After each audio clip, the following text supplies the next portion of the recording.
Good morning, everybody. Good morning, Xbox. Welcome to another edition, the 24th episode, and a very special episode it is today. This is the 20th anniversary retrospective edition of this podcast, and also, special because, hey, last week we didn't have one as I was away traveling to Niagara Falls, Canada. And before we get right into the juicy Xbox stuff and the stroll down memory lane, obviously I'll introduce our panel members, but I did want to say to people, and anybody having any issues on YouTube? Because I'm not seeing any video here at all. It's on mine. I had to hit play on mine. It's there. It's okay. All right. Just said, I looked over on mine. It was all black screen. I was like, something's going on. All right. So without the further technicalities, just to get this out of the way, our good friend Coolcat Terri cannot be here this morning. She had some technical issues at her house. She told us last night, things outside of her control, so she cannot be here. As far as Cerebral Paul, he was supposed to be here. I don't know where he is, but something tells me he's 5 sheets to the wind here and sleeping silently in his bed. So anyway, but we did manage to secure a fantastic member of our podcast community, man, who's certainly making the waves. And like I said, his bark is definitely louder than his bite. Donkey Dog 420 is here this morning, and we'll get to him in just a moment. Again, I just wanted a big shout out to the community and a shout out to Meg. I mean, people have been asking me, so how was it? You finally got to meet the man, the myth, the legend, the one who never has a shortage of things to say, the middle-aged game guy. Yes, me and Meg hit it off instantaneously, to say the least. It's unbelievable when you haven't met a person in your life, but you feel like you've known him for years. And he even said that to me. He said, Newf, I feel like I've known you my whole life. He goes, it was just like I can't explain the feeling, but him and his wife, they're top-notch people. I can't stress that enough. They're just amazing. We had an absolute dynamite time. We went out for dinner, then we played some arcade games. They had a video on their phone. I don't know if he shared it, but it was me and we walked into this little arcade, and down in the corner was one of those shooting games, with the guns and stuff, but it was Rambo. I didn't even know this game existed. It was Rambo, and it had scenes from the old movies, and then you'd go play a level, and we were shooting the Russians and in the desert and the whole 9 yards from Rambo 3 and a few other things. It was really, really cool, and we were having an absolute blast. But anyway, big shout out to the Mag and the fantastic time. So a big thanks to him for taking the drive up and renting a hotel. And you probably already saw the little Cletus debacle there in the hotel suite. That was kind of funny. So good stuff. But anyway, enough about that. Let's introduce the fantastic panel, and we'll get right into the 20th anniversary retrospective. We'll start with the way they appear on my screen, and we'll start with the fabulous one, Eternal Shaddai, coming to us live from Cell Block 22. Good morning, everybody, and good morning, panel. And nice to see you, everybody, here. And I'm ready to talk about the 20th anniversary because I know a lot of people have a lot of story on this. We do. We will have a lot of stories this morning. Axel 1324, the Halo Master himself, graces with his presence last night, and we had an absolute blast. Axel, how are you doing? Good morning, everybody. Yes, I'm doing fantastic this morning. A little sleep deprived from that game night last night, but other than that, I'm here and ready to rock. How far are you guys? I'm assuming that's how far I am from Mag, possibly. Well, I'm several provinces away from Mag, so basically over a 4-hour flight. But in terms of the drive, I think it took him about 90 minutes to get to Niagara Falls from where he lives in Ontario, and it was a good time. So, look at a man in the house this morning. Sir X-Man coming in and dropping $2 in the super chat. He joined us for the Halo community night last night, and what a time it was. Good to see Sir X-Man coming down and gracing us with his presence and the old school essence, as they say. Doggy Dog is not only our guest this morning, but he, as always, drops the first super chat. $1.99, coming in hot and heavy. Happy Sunday and much love, new panel and chat. Well, thank you, Doggy Dog. And thanks to Sir X-Man. We got, our good friend, Joe Dunmore is in the chat. What's going on? Cerebral Paul's not here to say that this morning. So there you go. I did the honors. Let's get down to more of our panel. Speaking of that amazing community game night last night, Scrub Nurse was a big part of that. He was schooling people and talking trash, taking names, all that stuff, chewing bubble gum. But it was good to have Scrub Nurse. And Scrub, you know what, man? I said it on Twitter this morning. when you said what you said last night, it again, it just reconfirms why community game nights are so important. When you said that you appreciate it, the game night, because you've been having a rough time, like you and your wife, and again, our condolences. And there are no words, like I said, that can offer comfort. I know what you're going through because I've been there twice. But it just speaks to the volumes of how good it is to hang out with friends beyond the game part of it, and have a good time, a great distraction, right? Oh yeah. Like Newf was saying last night, I was telling everybody it was the most fun I've had in the last couple of weeks, and I really needed it.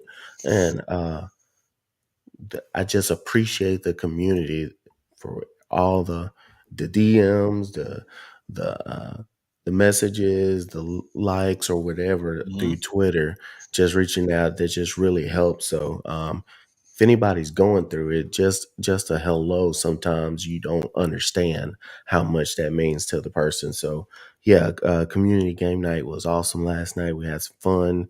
We had some drinks. Yeah, we talked some trash and had some fun, and it really helped, and I appreciated it. So yeah, it really means a lot, and I'm glad to be here. Glad to see all y'all in the chat. So yeah, let's talk some video games. Let's go. Well, we appreciate you, Scrub, and what you bring to the community. So thank you for that, and again, all the best to you. Thank you. And our last but not least, before we acknowledge our chat, it's Doggy Dog coming in on a minute's notice, just like Superman. He saw the signal and jumped into the show. We're glad to have him here this morning. How are you, Doggy Dog? I'm doing great. Thanks for the bat signal, if you will, having me on. It's great to be here. Always wanted to be on, so this is my chance, and it's going to be a great show. Looking forward to it. This is your chance to drop your pants. No, that's for Gaming After Dark. That's you don't want me doing that here. No, probably not. Or there, probably either. Glad you to be here. Oh, look at that. Speak of the devil, he shall appear. The Mag is in the house this morning. Mag, how are you, brother? I was just telling these guys how much fun we had last Tuesday night, and how awesome you and your wife are, man. So what a time. Can't wait to do it again. Good stuff. So let's get in and acknowledge the chat, and then we'll get right down into the topics, because our chat is amazing. A lot of people in the chat this morning from Community Game Night. Casket Repair is here, though, this morning. Hello, Casket. How are you, sir? Black Card, hello. You're wicked hot. What's going on, brother? Good to see you here. Glad you could actually make the show. Masshole is hanging out with us as usual. We got Sick Slaya in the house. What's happening? We got the Jinna. Lethal Terminus is here as well. Like I said, Joe Dunmore. We've got who else we got going on here? We got our Rob is here. Caper Grant is in the house. There we go. So I think we got a great crew here this morning. Speaking of Caper and our Rob, those guys were playing Halo with us last night, having a great time. Caper, awesome games last night, man. Glad you could finally make it out to a game night. I know the work's been keeping you busy. That's how it is, eh? You got to work to get those games, and there's no time to play them. What a oxymoron that is, isn't it? Crazy.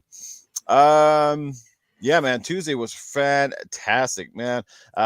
Did you guys still have that video, Mag, of playing the Rambo? I was just telling them about that, how we were playing that Rambo game, how it was a bit of a surprise, but that was great. But all right. But anyway, enough about all this stuff. This is about the 20th anniversary. Unbelievable. Where does the time go? It feels like only yesterday that many of us were graced with that behemoth of a console, this anomaly, so to speak, coming from a company that was notorious for Windows and for making Excel spreadsheets and all this stuff. And then all of a sudden, here we are with a controller in hand, this gigantic console with all of these promises, the promise of going online to play games, a hard drive, a DVD disc drive in it as well. Were they the first? Perhaps not, but did they do it better? Absolutely. We're going to talk about that. We're going to start going way back to 2001, just like my shirt says, Seattle 2001. That's it. Hey, Sir X-Men dropping a $2 super chat. Halo brings everyone together. That's the secret. You're damn right. Halo brought people back in droves. What a great time that was. We will talk about that a little bit later in the show. But let's talk about the 20th anniversary, what it means to us. And let's start off, first of all, with one simple question. I'll get everybody in the panel to answer this.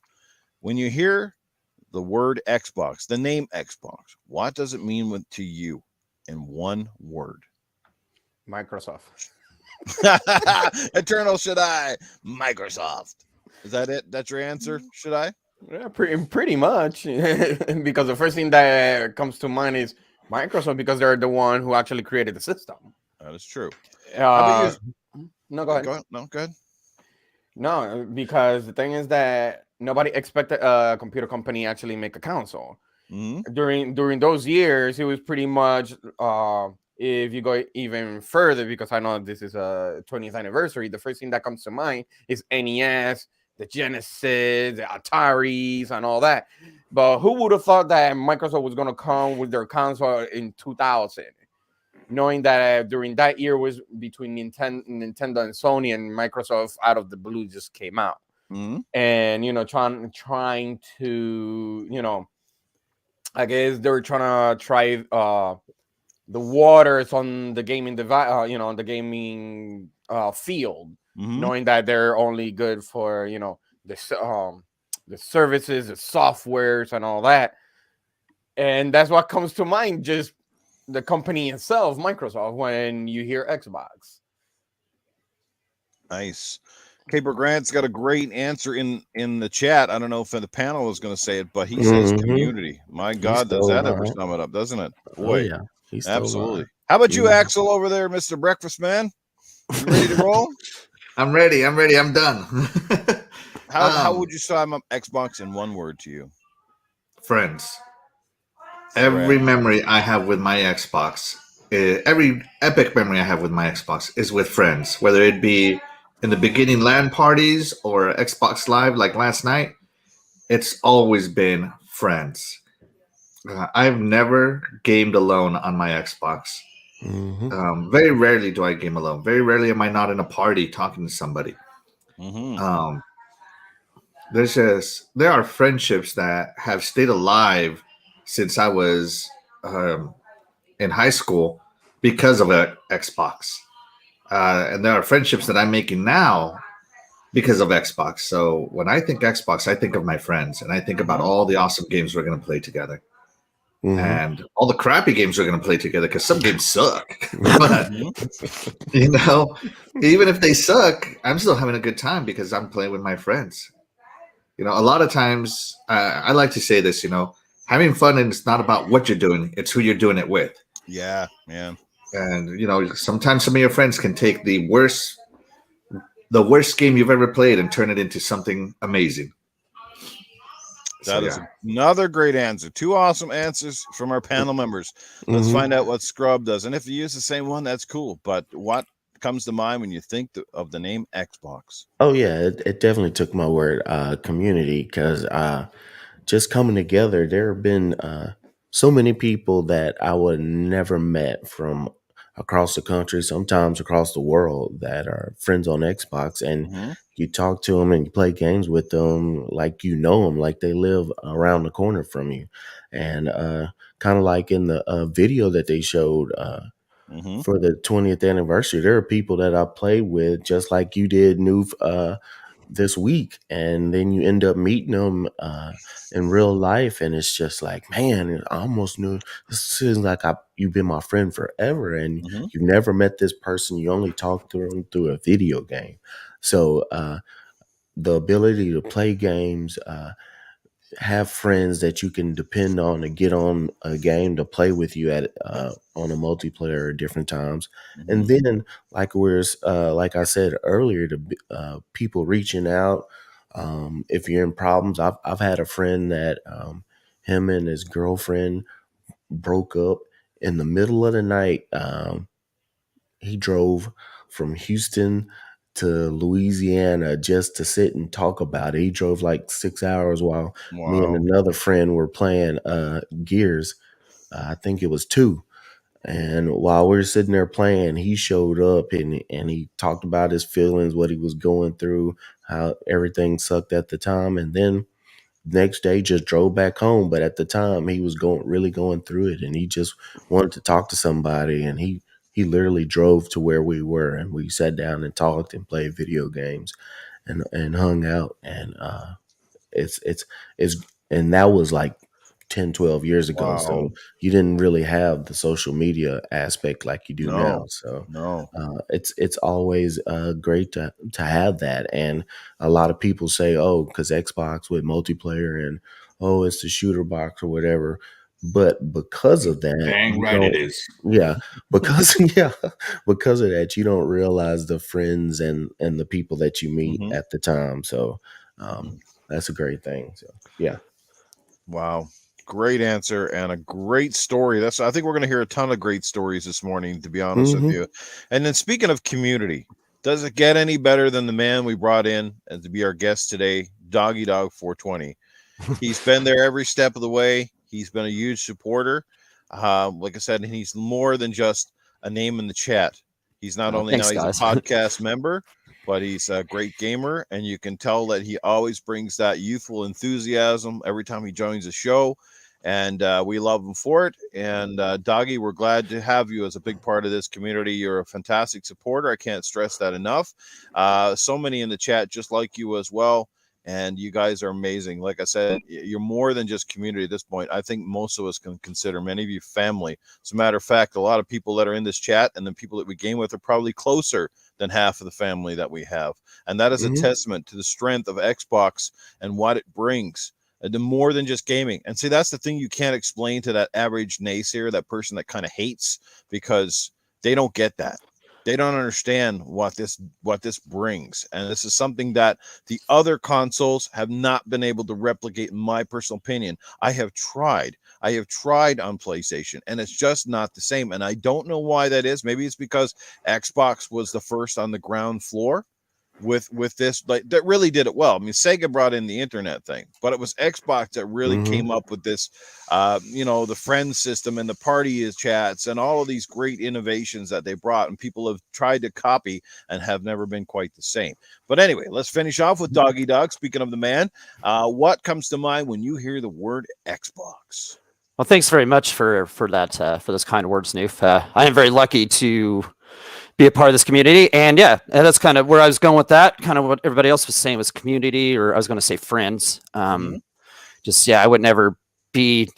I think if I was on PlayStation more, maybe I wouldn't even be on a podcast anywhere or anything. I've been like you. I've met one of my friends from 4 hours away. He actually drove through my town, and we hung out for 3 or 4 hours, and he actually was going to come through again, but he didn't make it. But anyway, it's, and I actually had a girlfriend from Alaska, and I live in Illinois, and we went out for a couple, 3 years. Unfortunately, it didn't work out. But you just never know. Yep. That person you're talking to could mean everything in your life that you're talking to there, and I don't know. It's the people on Xbox are pretty. I'm not the best. I'm not the greatest gamer in the world, but when I get on and play games with people like Axel or Titan, and everybody's just so nice, and I bet your community game night's just as welcoming as well. So I never get on that, but I mean, just the friends and the community on Xbox is second to none, in my opinion. And I'm very lucky to be where I am with all the friends I bet. So yeah, definitely friends. Friends is what Xbox means to me. Well, our next panel member is certainly no stranger to community gaming. I was glad he could join us a little bit late, but he's always great. That is the one, the only Cerebral Paul. I'm assuming my stuff is working. StreamYards wanted to fight with me this morning, so hey, it's all good, Yeah, brother. Glad you're you good. could make it, because it is a special episode. And Doggy, that's the thing, and this is can't stress this enough, and I'll stress this again to people that are new to community game night.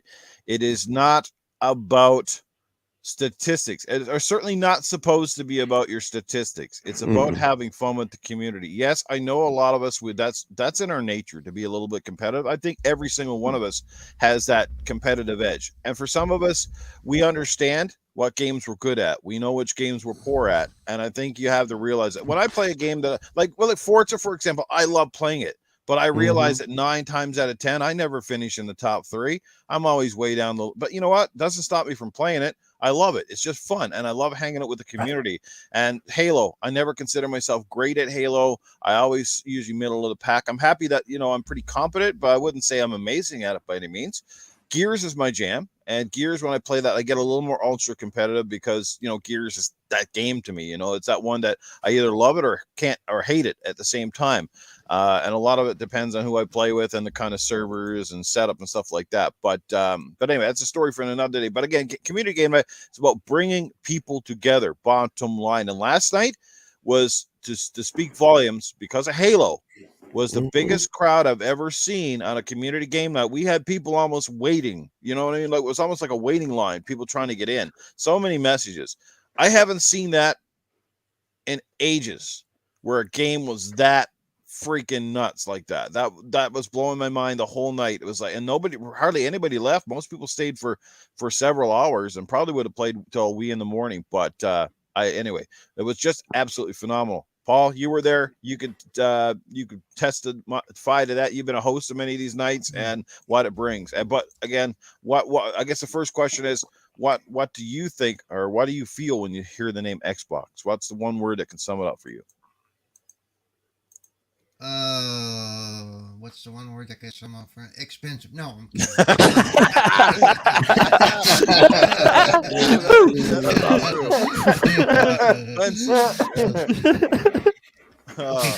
No, there is some truth to that because it is not a cheap hobby. No, it. And depending on where you are in the financial aspect of things, really, it comes into consideration. But with things like Game Pass and stuff, they've made it much more affordable to be a gamer and not just a sometimes gamer. It's like I literally got hundreds of games I've never played now. So I mean, I'm going to stick with that because maybe not expensive now, but I don't know the right word because it's I don't want to say budgetary, but it's or affordable even, because still you've got that $500 lump sum at the front end. But there's accessible? A word in there somewhere that well, everything's accessible to me or not. So think about it. I'm still kind of waking up. But to me it comes down to that. I couldn't afford to do all of what I do, game nights, all the games that we play, or the things that we do, if it were on another platform. I'm even a PC gamer, and it helps with PC gaming as well, but that's only come across in the last year or so. So there would be times in my gaming history where I would not be able to play a game, be it with others or even on my own, for many, many, many months, if not years, before I could afford to get that game and go, oh yeah, I want to play that. Now it's right there. It's in front of me. It's a smorgasbord of gaming now. So I would say affordable may be the word at this point, or doable, So I mean, I'm sure it's not the same answer that you all gave. I'm just now joining the party, but that's where I'm coming at it from at this point. That's a great answer. Everybody said dynamite answer so far this morning. The chat's been great answers. Good stuff. And we got another super chat coming in from our good friend from the UK, Mr. Tushy Gaming. He is here this morning. Says, raise your hand if I teabagged you last night. You probably did, raise. It might have been me. I can't remember for sure. I died so many times I can't remember who teabagged me or not. But that is his forte. I do believe I killed him multiple more times than how many times he teabagged me. But yeah, he gets him in there. He definitely does. Absolutely, that's one of the fun things. He did it so much he pissed off Lupa. Oh yeah, he Wasn't did. take much to get Lupa going. She didn't care for that English tea, baby. She was a little upset with that. Good to see Lupa back in the community. And again, this is what we're talking about, community, and how much she means to people in the community. Nobody here has ever met her in person, but we can tell that she's just an amazing person, and we're so fortunate to have her as part of those game nights. I mean, heck, she's pretty much one of the only ladies that seems to turn up for game nights. Why that is, I don't know. I encourage more ladies, if you're listening, to get involved. We'd love to see more female representation in our game nights and in our podcasts and stuff like that. You have so much to offer, and stop being afraid to put yourself out there and come in. It's not about your talents for games, although many of you can kick ass. If you're not sure about that, well, go play Ash and Lucas sometime, or somebody like that. Luca or Primal Leaf can absolutely kick your ass in Gears of War, hands down. So shout out to Primal Eve as well. I was just talking to her. Glad to know Yeah. she's okay. She just kind of took a bit of a sidestep away, but glad to know that she's okay and doing well. Cray Simmons is in the chat this morning. What's going on, brother Cray? How are you? We got Big Nev 44. Mr. Tushy is here. We got Lost Forever now going by Gamers for Games, or Games for Gamers. Sorry. Who else we got here this morning? So Caper Grant's hanging out with us as well. Sir X-Man in the house. Joe Dunmore here. And the list goes on. You didn't let me, Joe Dunmore. Well, I'm introducing because you were late. So I already introduced him already. But anyway, and for me, guys, I'm going to sum it up in one word, and it's very hard to find one word that really encompasses Xbox for many of us. But here's one word. I guess it's the only one I can think of. Amazing. Amazing. Because that encompasses so many of the aspects of Xbox. They've always had amazing hardware for the most part. They've always had amazing innovation. They've had amazing online. They have amazing franchises. I don't care how you spin it. We have an amazing community. And this all stems from Xbox. Have they been perfect in the 20 years? Absolutely not. Have they had some missteps? Absolutely not. Or certainly, or yes, they have had some missteps, sorry. But at the end of the day, like I said, we know what this brand means to us. We're very loyal to it because I feel that of all of the companies out there, yes, they're all in it to make money. There's no question. That's part of the reason they do business. They want to make money, but it's the fact that Xbox, unlike the competitors, they have corporate people that actually seem like they actually give a crap. You know, they're actually respond to fans. They listen to fans, and you can't say they haven't been listening because how many changes have they made in the years because of fans speaking up and talking about stuff?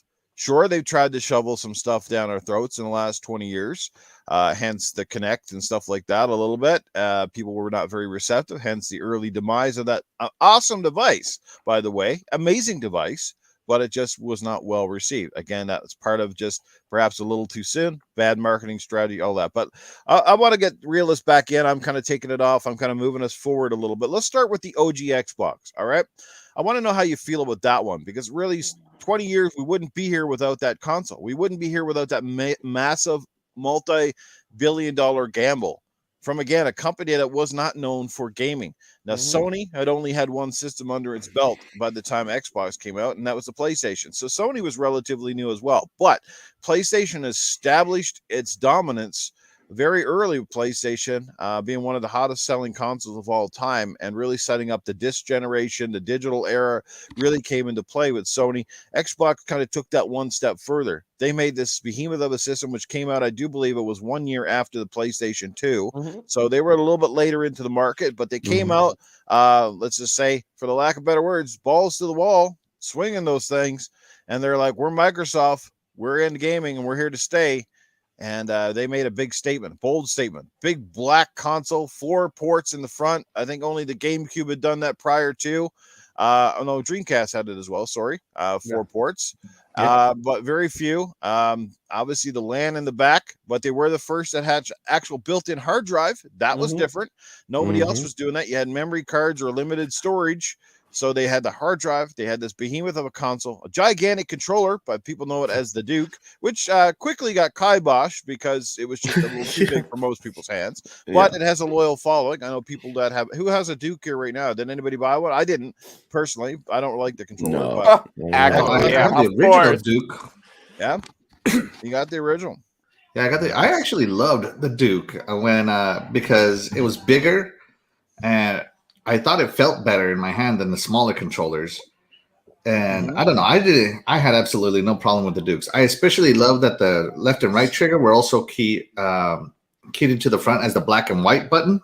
They removed that when they moved over to the S, but yeah, I love that, especially for fighting games. Having all 6 buttons in the front is amazing. And back then I was a fighting game guy, so I loved the Duke. I have bigger hands, so I too like the Duke. Like when they switched to the S, it took me quite a while to get used to the S because it felt like my hand was literally swallowing the S by comparison. Where'd that controller go? Well, I do. I have really big hands, and also just the dexterity issues.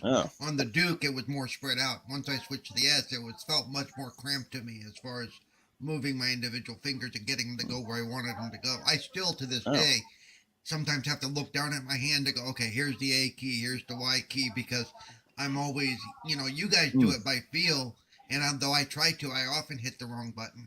Mm-hmm. That's why I have to pull the grenade off like the Y button or the B button. Cause, Paul's got big hands. Then we know why he's a hit with the ladies. That's right. You gotta know all the coverage, man. That's right. Let me. I'm really good in the grocery at squeezing them melons. You've ever had your entire rear end slapped? That's right. That's right. Hey, let's not derail here. Craig Simmons says my only complaint about the Duke was the black and white buttons. They were a little too small for me. That sort of stuff. So, yeah, I like to be in on the front though. Yeah. Mm-hmm. Okay, so let's go around the panel. Let's ask everybody this then. So, Xbox out there, they came out of the wild. First of all, when did you buy your Xbox? Why did you buy one? And what was the first game you remember playing on it? We'll start with Shaddai.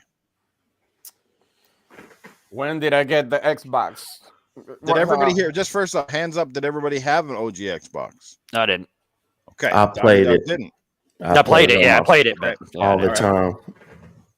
So go ahead, Shaddai.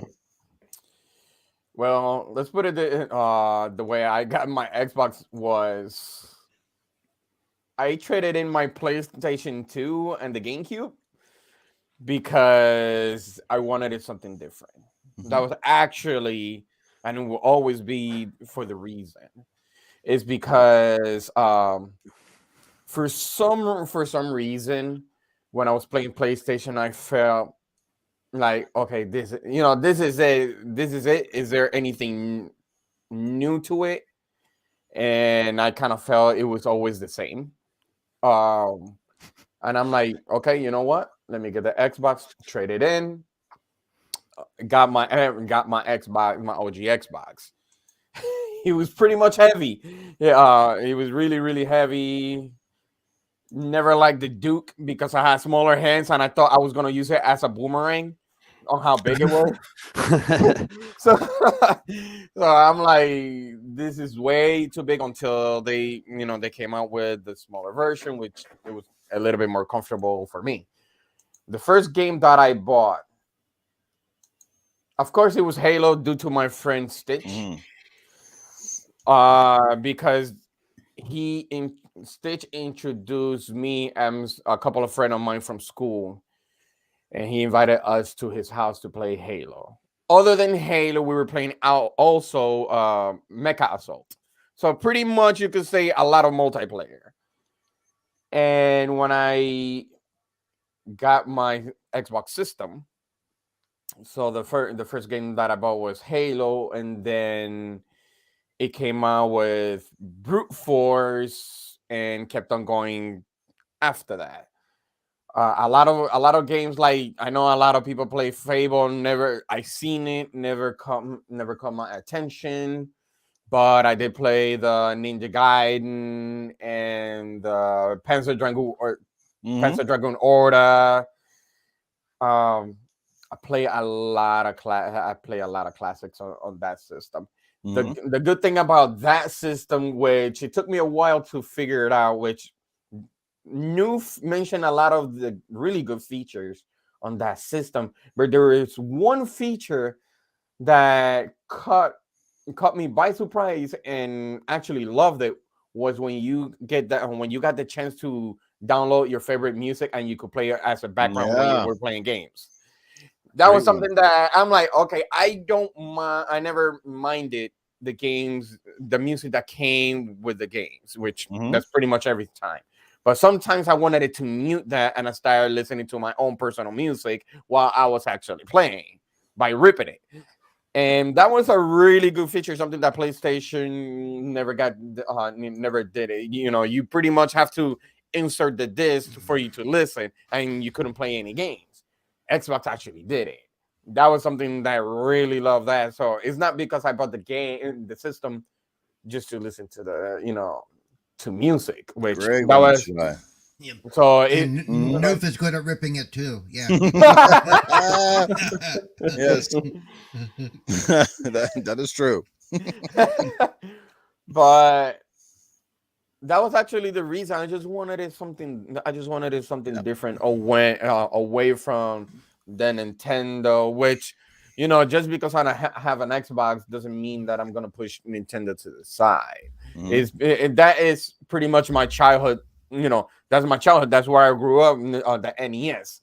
So I have a lot of respect for Nintendo, but for the Xbox, like you guys said, I never play online. You know, I'd rather say when I had my system, I didn't have the dial-up during that time, so I never play online. I was just pretty much a single-player person.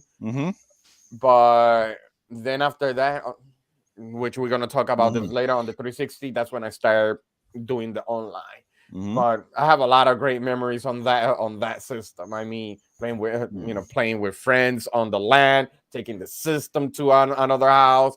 You have a really battle royale, yelling at one another across from the room about how you cheat. Those are great memories for me for the OG. Absolutely. You know, one thing I got to point out with the OG too, man, is just like, you know, before the Xbox, a lot of consoles seem to be trying to get a little bit smaller, a little bit more compact, right? Correct. But then the OG Xbox comes out and you get this big VCR like console. To me, like some people, they might say it was ugly, but to me, when I lifted that console and I held it in my hands, I was like, this console must be damn good, because this thing felt and looked like it was a sophisticated piece of hardware. To me, I was like, this thing is freaking amazing. Like, wow. And the logo on the top, I was like, damn, like this is a cool machine. Like it's big and bulky, so it means it's probably going to be, you know, it's like a Bigfoot truck, you know, it's just coming in to smash, you know what I mean? Like, unbelievable. I just had to bring up that aesthetic. And if you dropped it on your foot, smash is what happened. That is true. The question is, why would you do that? Should we go around the group, or Axel, are you ready to go? Or I'm ready. All right, let's get over to Axel. I guess he's got something special for us here. No, I couldn't find it. I was trying to find it, and then I'm like, oh no, never mind. It got stolen. So never mind. Oh, that's bad. I used to live in questionable neighborhoods. Yeah. Yeah. For real, it got stolen? For real, because there's no way I would have sold it. Shit. So what was it? It was a backpack that I used to have, an Xbox backpack, Xbox branded, and your OG Xbox would fit in it, and it had straps so you could secure it, and spots for 4 controllers and your power cord and everything, and it was a travel backpack for your Xbox. So you had a suitcase on your back then? Yes, essentially, but it was awesome. So what goes into my story? So Xbox came out in 2001, and I remember reading about it in EGM. Here comes this new player in town. It has a hard drive, and I'm like, what does a gaming system need a hard drive for? And then they start explaining all this cool stuff you can do with the hard drive. It had the tearaway cords. I remember that. It also had longer cords. It had some like 9-foot long cords. And they said that when Microsoft was doing research for their Xbox, they noticed that everybody had their consoles on the ground because the cords weren't long enough. So Xbox came with longer cords, and then when they did, they found out what people were tripping, so they put that tearaway, almost S-video link on it. Let me tell you, it saved my Xbox a few times from my mom. How about that, eh? So the little things we take for granted, huh? Yeah. No. And so I got an Xbox on my birthday the following year. So my birthday's in March of 2002. I got an Xbox. And I had already signed up for the military, so I only played my Xbox for a month. And I remember just playing Halo with my friends, just Halo, and more Halo. And I didn't bother buying any more games because I was leaving for training. And so I left for training, and I stepped away from Xbox for the whole rest of 2002 because my training was very long. I came back from training in November, and the first thing I wanted to do was get back to more Xbox. And so many more games had come out, and all my friends were much better at Halo than me at this point. And I just remember going to LAN parties, and I bought that backpack that I was just describing to take my Xbox everywhere. And then I get deployment orders. So I came back in November, and I get deployment orders because we were on the War on Terror in December. So not even a month later, I'm gone again. And I did take my Xbox with me, right in that backpack. That backpack went to Iraq and back. So, yeah, my Xbox came with me, and I remember being in the army and just all of us playing Xbox. After we got established, we had the PX, and the PX had a selection of games where I bought Mech Assault, Crimson Skies, all that good stuff. And we bought a TV that I believe may have been confiscated from somebody, and I ended up buying it because it was the most. It was a functional TV for my Xbox. That's the way I'll say it, right? And I just remember doing all this stuff while I was over there and coming back with my backpack still. We were allowed one personal bag, and my personal bag was my Xbox. And so when we came back, I got set up. I got my roommate, me and my roommate, we had we put our TVs right next to each other, our Xbox permanently LAN linked. And he would play on his Xbox, I would play on my Xbox whenever we were just there. We didn't have cable, we didn't have satellite, we didn't have any TV. All we had was our gaming consoles. And I remember having parties, drunk parties in this house, and people just right there, 8 people playing Xbox. It was amazing. So yeah, the original Xbox was amazing for me. I also bought the little DVD controller with the plug-in you had in it. It was always in Player 4. Get it out of the way. And when I was with this roommate, that's when I first experienced Knights of the Old Republic. Because Star Wars games have been not that great. They've been good, but some of them are. At the time, I remember LucasArts was just pumping out Star Wars games like crazy, and they were not great for quality. And then Knights of the Old Republic came out, and he told me about it, and man, I was hooked. It was the best Star Wars game I've ever played to this day, probably. And Xbox just has a lot of that. The best this, the best that, the best this that I ever did. Some of the best memories and very unique memories. It was my first console that I purchased as an adult. I had just graduated high school, and that was my first console as an adult that I purchased. And it's never left me. Ironically, so back to my getting stolen story, they stole a lot of stuff at the time. I'm going to guess they ran out of things to carry because they took a lot of my retro stuff. They took a lot of my other things that I still to this day have never been able to rebuild my collection. Man. And one of those things that they took was that backpack. And I remember that backpack. If I ever see it again, I'm going to buy it, but I doubt I will. Great story. All right, let's catch up with the chat real quick before I miss this one. Sir X-Men coming back in hot and heavy with another super chat. He drops $5 and says, when you first started playing Xbox Live, how much did you not want to do anything else but get back home and play more Xbox? Almost 18 years for me on Xbox Live. Great point, Sir X-Men. I felt exactly that same way, especially when Halo dropped, man. It was just like you just could not wait to get home and play a few rounds with your buddies on that game. And that's amazing. And all those little innovations along the way when Rainbow Six came out, they had the mic and the Xbox Live card, I think, in with the microphone. Like that was the first the Xbox Live starter kit. The starter kit, before it was a common thing. That's where you had to get it. You got that thing and you did the voice commands in the game itself. So even if you didn't use it for online gaming, you were issuing voice commands to the your squad mates in Rainbow Six. How cool was that? Great stuff. Let's get down to Cerebral Paul. We'll keep going in order here. Paul, how about you? What was your first memories of your original Xbox and what stood out to you?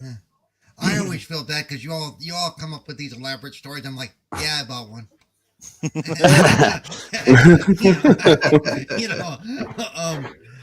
For me, it came down to I'm home because for me it wouldn't have been Halo. Going, I gotta play that. No, even back then I was like, nope. But I'm sure some games that I saw coming out for it drew my attention because I pretty much had one day one.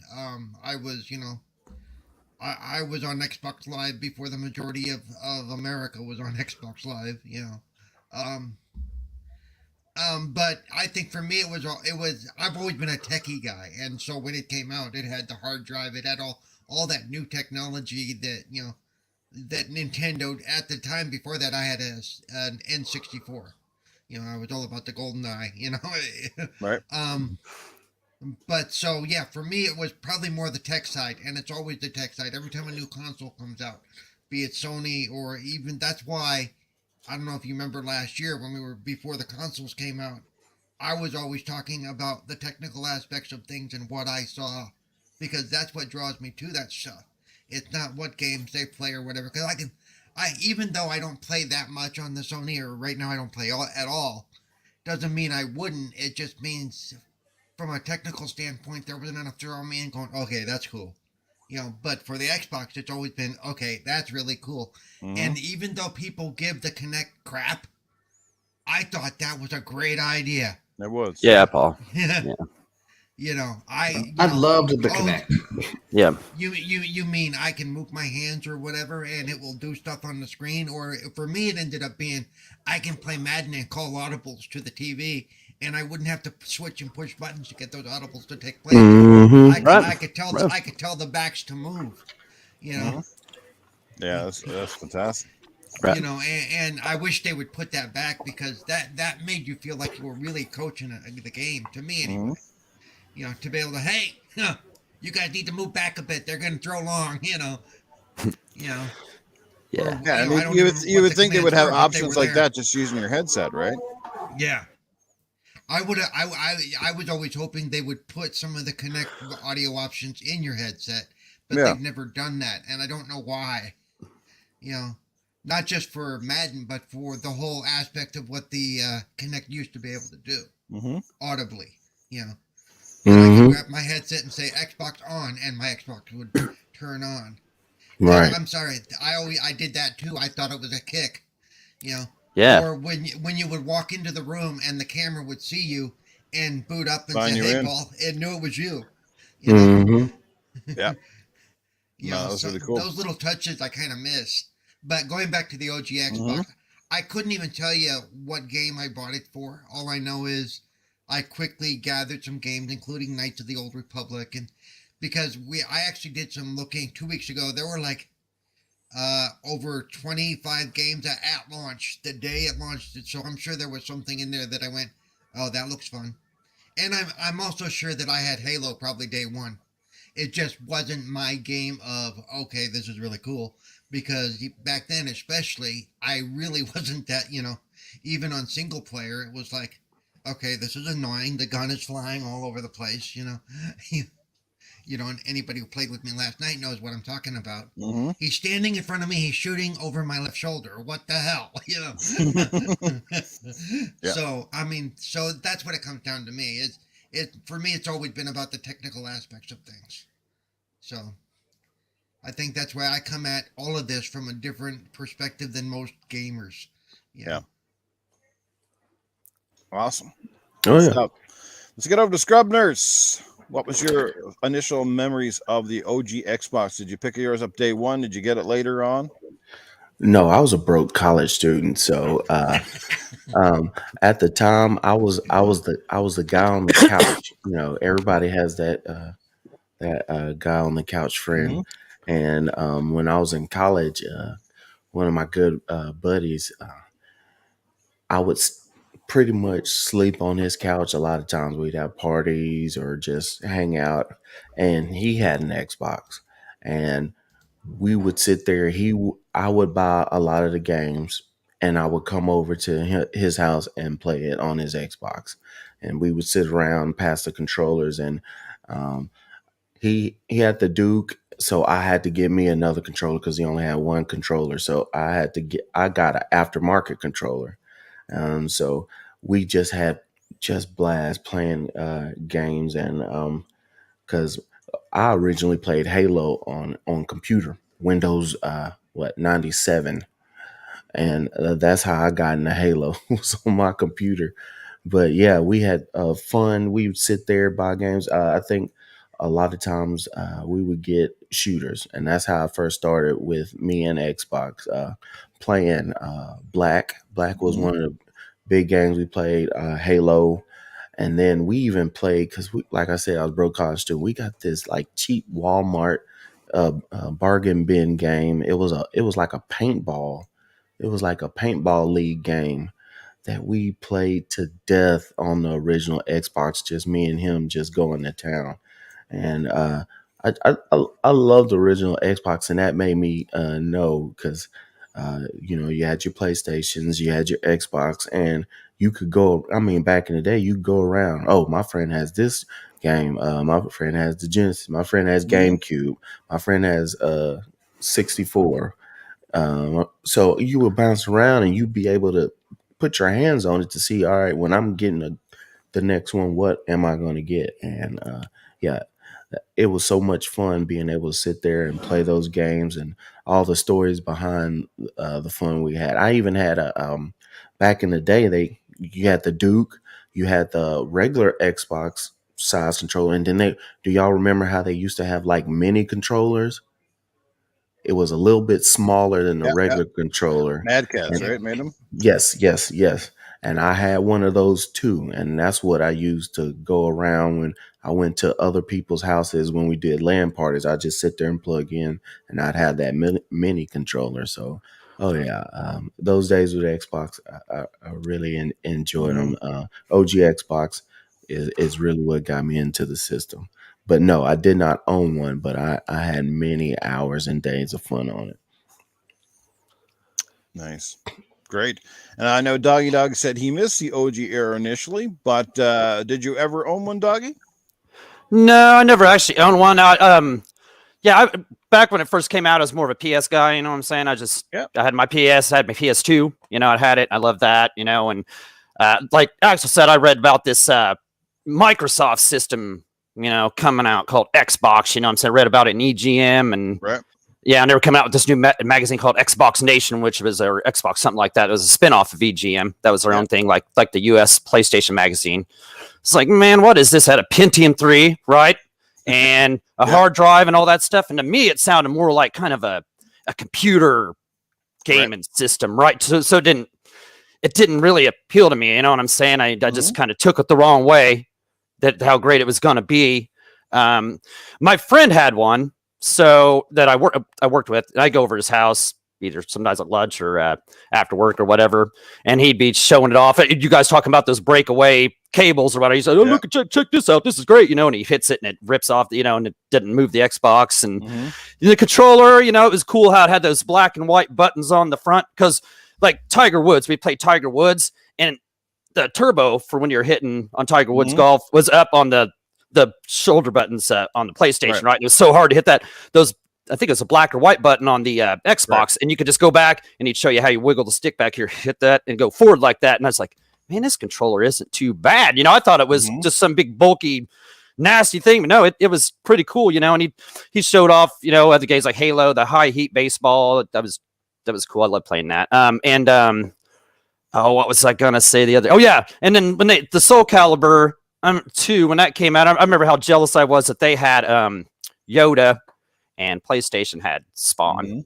You know, and then and Nintendo had Link. So, you know, the PlayStation guys really got the short end of the stick there. But I mean, I really didn't have too much experience on other than that, but it was definitely revolutionary, and you could tell once I was playing games on it, you could tell it was a serious game machine, not just a computer, like a PC gamers, you know, box or whatever. So that's sorry I don't have some huge story about that, but you know.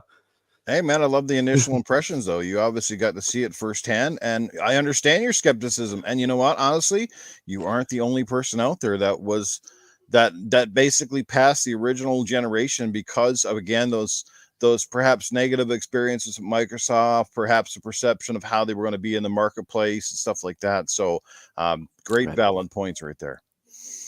Now, for me, I'm going to try to sum this up quickly. Like I said, I don't want to go too long. So for me, honestly, a little bit of a fraud here. I did not get mine on day one. I, much like Doggy Dog, was a PlayStation guy or a Dreamcast guy, essentially. I was always a Sega kid, but I gravitated over the PlayStation as well when Sega kind of started hitting the downward spiral. That was just a natural progression. They had a lot of games, great third-party support.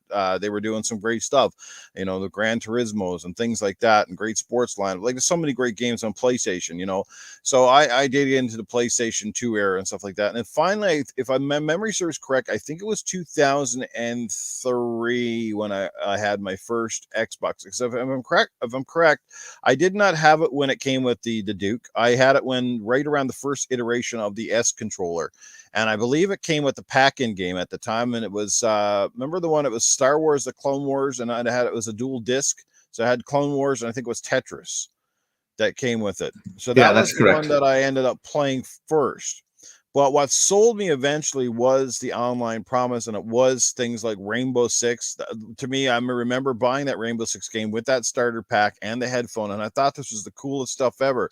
Like flank right, you know, breach and clears, you know, issuing commands to the microphone. I mean, I'm not sure if other games did it before, but I thought this game was cool, and it looked amazing. It was like, you know, the first semblance of really good next gen tech, and that was brought to life as well with several games from that OG era that were like nothing else. And I'm talking about Ninja Gaiden came back, first time making an appearance since the OG Nintendo era, right, in 3D. What a big gap that was, from going from the little 2D guy that did the little flips and cartwheels to this on screen, this live action kick ass kind of game with graphics I had never seen before. I was like, now this is nuts. Not to mention Tecmo also making you know, technical wonders with Dead or Alive on the Xbox, and how amazing it was. They did it on the Dreamcast as well, but it was just a step up on Xbox.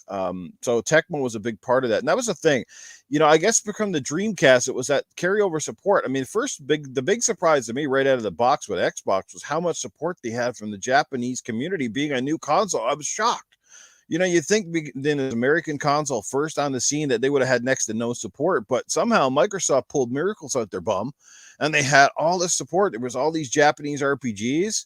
There was like Sega was on board in a big way with that Sega GT game, and then it was all of their sports lineups. And I remember how good they were on the Dreamcast. So for me, like playing them on the Xbox was like, man, wow, this is some crazy stuff, and it's blowing EA stuff out of the water. You know, NFL 2K, we all talk about that one. The NHL franchise was like absolutely nuts. That's when Sega had control of the franchise, and it wasn't, you know, well, they were still making them yearly, but they weren't. They were innovating. They were innovating their games. There were a lot of changes from one game to the next, unlike the current sports games, which basically just copy and paste rehash. You know, that's when sports games were at their peak. And I remember stuff too, like even Microsoft coming up with their own sports lineup, which got lost in the shuffle, but were very good. They had a solid lineup. They had NFL, was it Sunday Night Fever, was it? I think it was. And that Lynx game, oh my God, was that an amazing game. I mean, I was used to Tiger Woods, but this game to me was way better than the Tiger Woods games.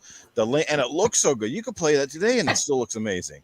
You know, the one Lynx 2004, I think it was.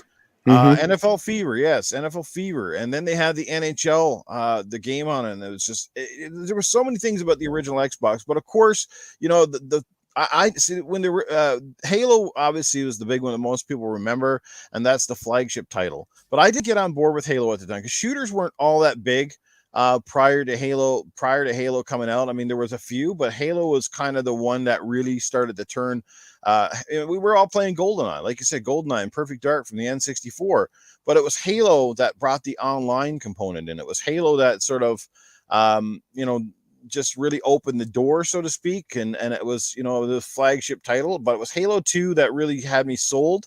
When Halo 2 dropped, I was fully on board by that time. Xbox Live was just really kind of getting going. Remember, Xbox Live was part of the promise, but it was not initialized, I think, until about 2004, if I'm correct, or maybe late 2003.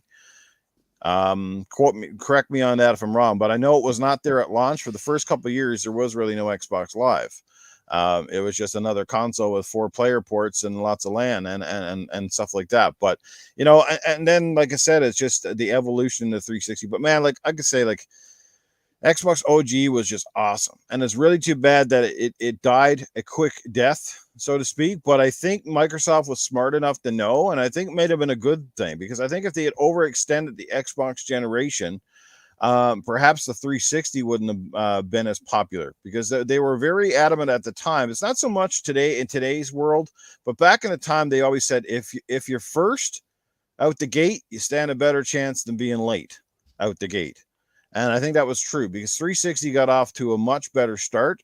And but I was worried about the Sega. There might be a Sega effect here. Remember how kind of like the Sega Saturn was a large reason the Sega Dreamcast, I think, faltered, because it left a bad taste in people's mouth. I know publishers, if you read the book, The Console Wars, and they talk about this stuff, how Sega burned a lot of bridges with retailers by surprise launching the Sega Saturn. That stuff wasn't set up in their SKUs and things. There was a lot of confusion. Plus, they tried to dupe people with that 32X. They really confused the market. Again, this is not the educated market we have today, where like Nintendo could make 50 iterations of the 3DS and sell them to you, and they still sell, because we're in this more knowledgeable marketplace than we were back then, where we didn't have the internet to update us. You kind of went by magazines and your friends, and they're like, But anyway, I kind of getting off topic, but I was worried about a lot of that. It's like, am I going to buy this Xbox and it's going to be basically obsolete before I've even had a chance to really enjoy it? Is this Halo going to be a flash in the pan franchise that's going to die? There was a lot of question marks I had, but thank God they stuck with it and brought it into the 360 era. So my memories of the OG Xbox are fantastic. And let's just talk about, I guess we'll go to the games. I mean, you can't have a great system without great games. So let's talk about our favorite 3 games, perhaps from the OG Xbox, and we'll go back around the circle. Let's get up to Shaddai, who looks like he's about bored to tears up there. Shaddai! No. What were your favorite 3 games, brother?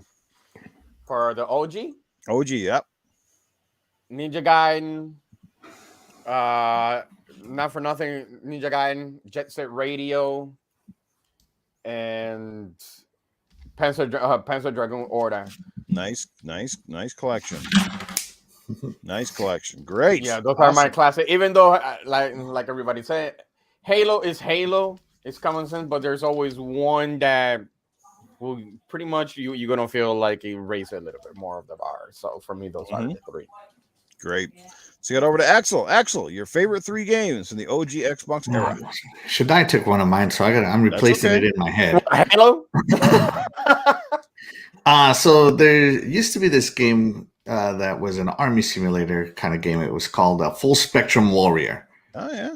Where you don't actually play as the characters. All you do is give them commands. So it's like a strategic third-person game, and I love that one. You had to learn when to cross, when to not get sniped, when to throw grenades, all kinds of good stuff. And you had a squad. If one of your squad got shut down, you had to order your squad to carry them back or leave them, which you never left any man behind, right? Mm-hmm. So I remember playing Full Spectrum Warrior and loving it. I'm going to go with Knights of the Old Republic, the original one, simply because I know-lifed that game. I talked to every single NPC in that entire game. Mm-hmm. If I don't know how many dialogue lines there were, but if there were 9,000 of them, I heard all of them. And then the plot twist, and I made my choice. So then at the time I was just overwriting my saves. Mm-hmm. So I had to start over and do it again. And I did, to do the other side. Right. So that was fun. It was really fun collecting the lightsabers and changing the colors and the worlds and traveling. The stupid homicidal robot, I forgot what his name was. But he was the funniest to me. Was that dumb homicidal robot that was like, do you want me to kill him? Do you want me to silence him permanently? Mm-hmm. All this stuff. Like the robot was always making these threats. I loved it. And I want to say the OG Halo, but I'm going to skip over to Halo 2 simply because when I popped Halo 2 in and I saw the graphical bump that Bungie put into this game, and the fact that this time Xbox Live wasn't a side program, right? It was built right in, just made matchmaking so much better. And I feel that the gameplay was just tighter, and it was so broken. It was unbalanced to death. If you got dual weapons, it was unbalanced. You were always going to win exchanges.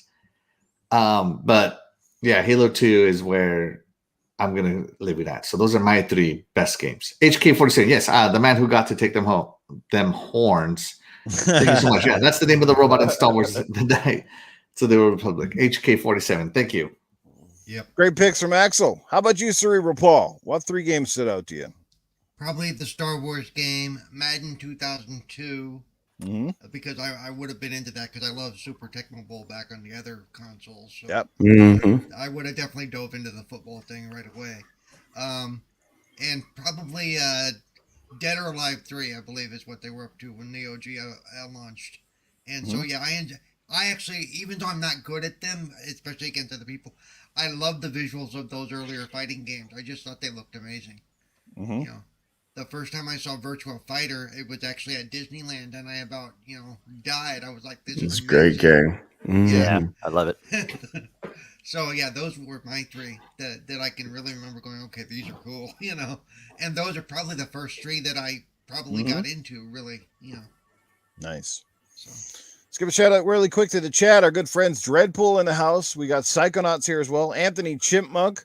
We have also got Freddie Fox hanging out with us. The man who got them horns is here. Happy Cloud Gamer. General Spartan. Gone Mad. We got Dark Queen Gaming. Nix is in the house this morning as well. General Spartan is here. Rob, what's going on? Tony Grasso. How's it going, guys? Great crew up in the house again this morning. Please like, share, and subscribe to the channel if you like what we're doing here. It's always greatly appreciated, but not expected. And let's move right along. Let's get over to Scrub Nerd Scrub. What were your OG favorite 3 games on the Xbox? All right, it's gonna be short, weird list because, like I said, Short, we were weird all list. we were all broke, so we didn't have hardly any games. So we played the same games over and over and over again. But we used to LAN party a lot. Halo 2. So I will definitely say that it was Halo 2 all day long. So we had Halo 2.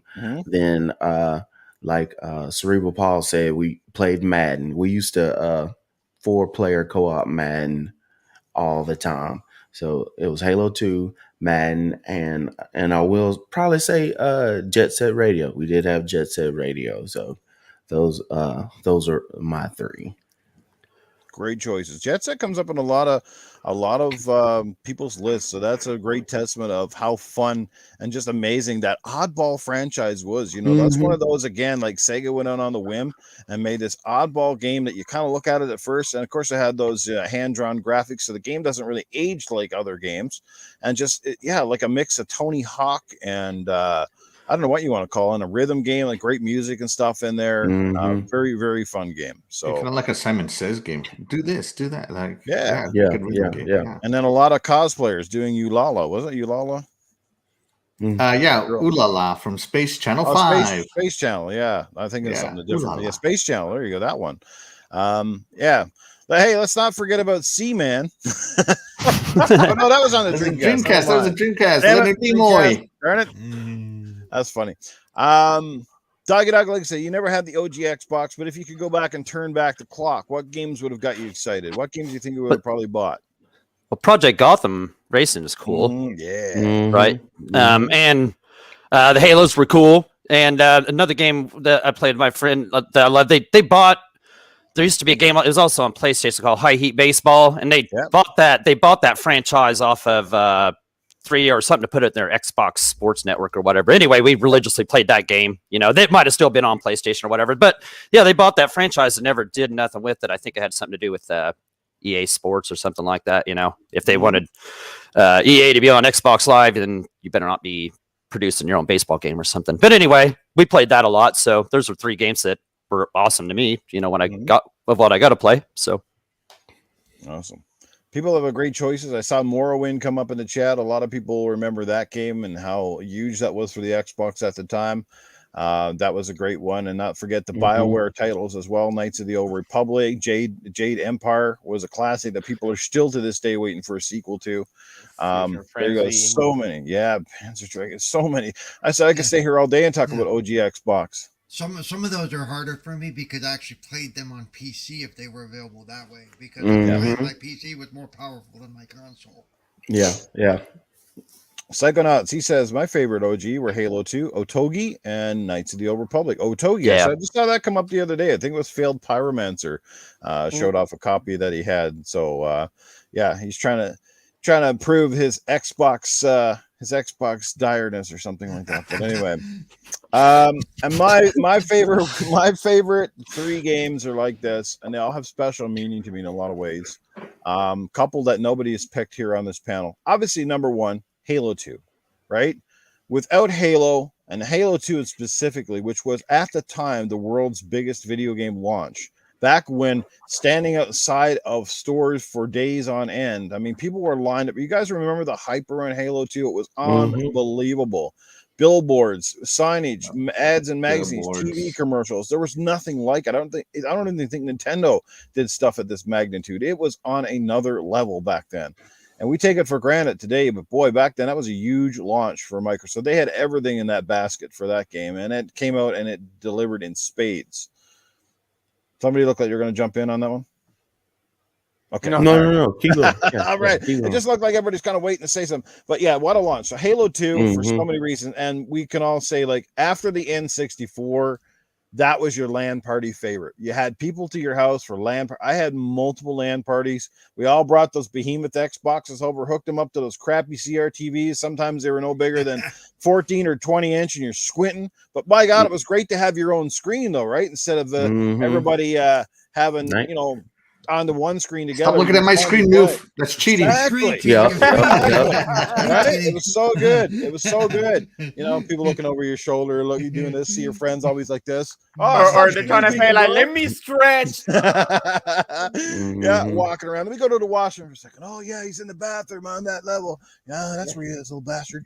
My friend's mom used to torture us when we were doing these LAN parties. We'd all be lined up. Yeah. And she would, like, as fast as she could, walk right past all the Xboxes, triggering that quick disconnect across and disconnecting all of us. Crap, Mom.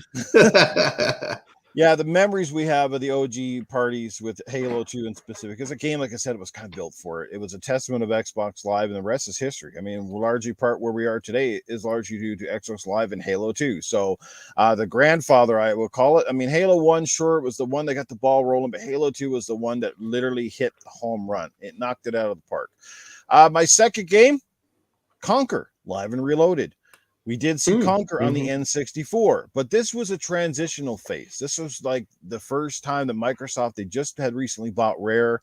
They had come out with Cameo and a few other titles prior to. Cameo was a great 360 game. No, Cameo was 360. So actually Conquer was before that. Conquer was OG, right? So, but anyway, Microsoft had just bought Rare. This was one of their first testaments. And this, again, was one of your first true, not a remaster, a remake, where they redid the controls, they redid the graphics, and they made what was already a damn good N64 game even better on the on the Xbox original console. And it looked good, and it still looks good today, and it plays good today. And guess what? The story part is we still haven't seen a sequel to one of the most beloved platformers out there.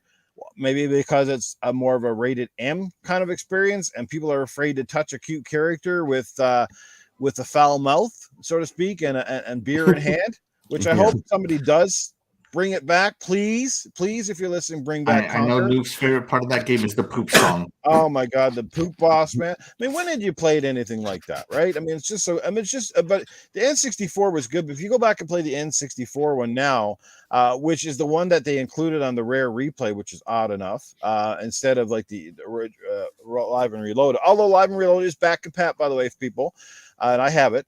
But it was kind of a shame. But anyway, the original game was good. But again, having that dual analog stick control was way, way better. Just made the game far more playable, more fun, definitive. And the multiplayer was actually surprisingly quite good. Me and my buddies played a lot of the Reloaded multiplayer, doing their little flips and shooting bazookas and cute little squirrels and raccoons or whatever the hell, bears and shit going around. It was so fun.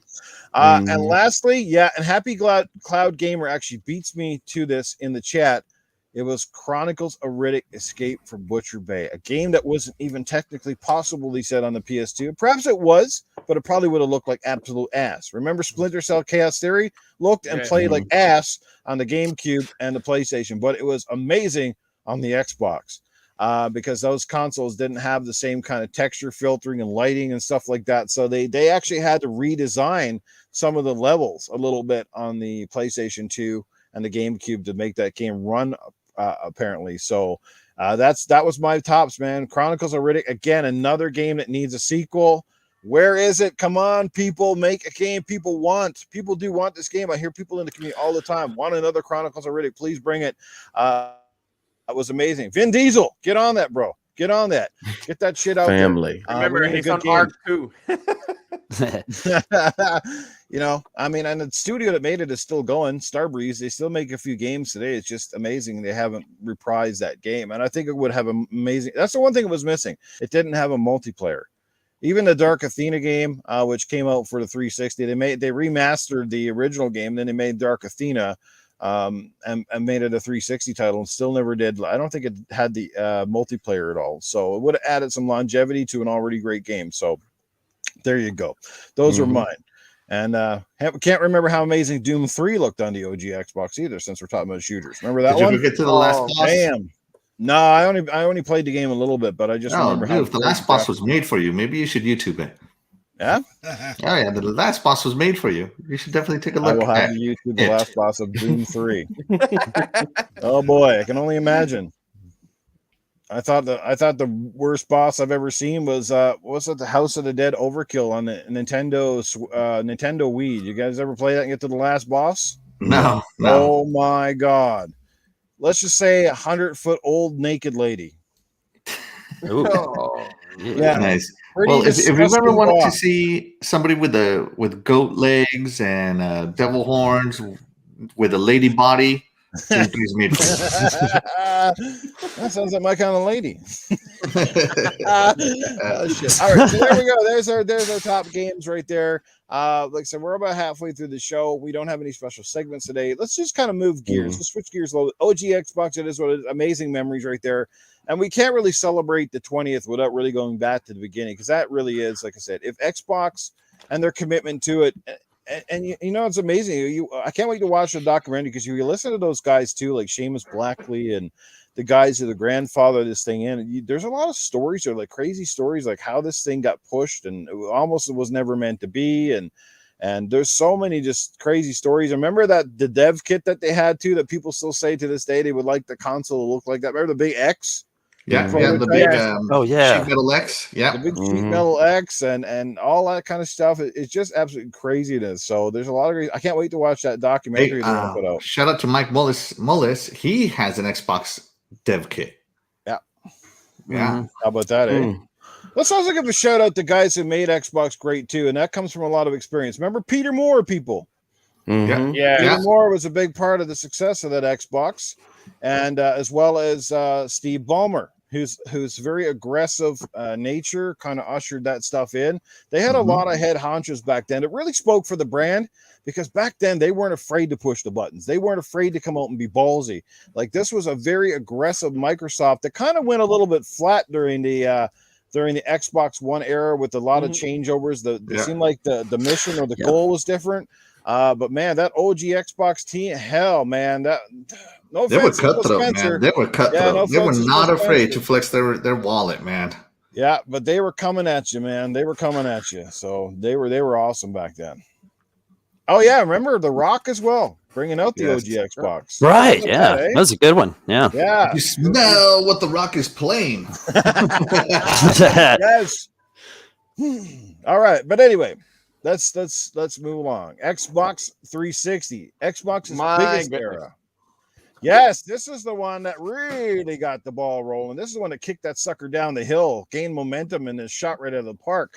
360, huge success, largely because of one price. They came in at a better price than the competitor. A year before the competitor. Yeah, they gave you several models. They had the Pro, which came with at the time was a whopping 20 gigabyte hard drive. Who would have thought?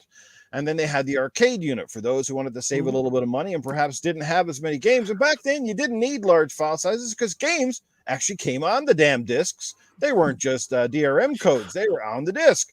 You could play them right off your console without installing. Who would have thought?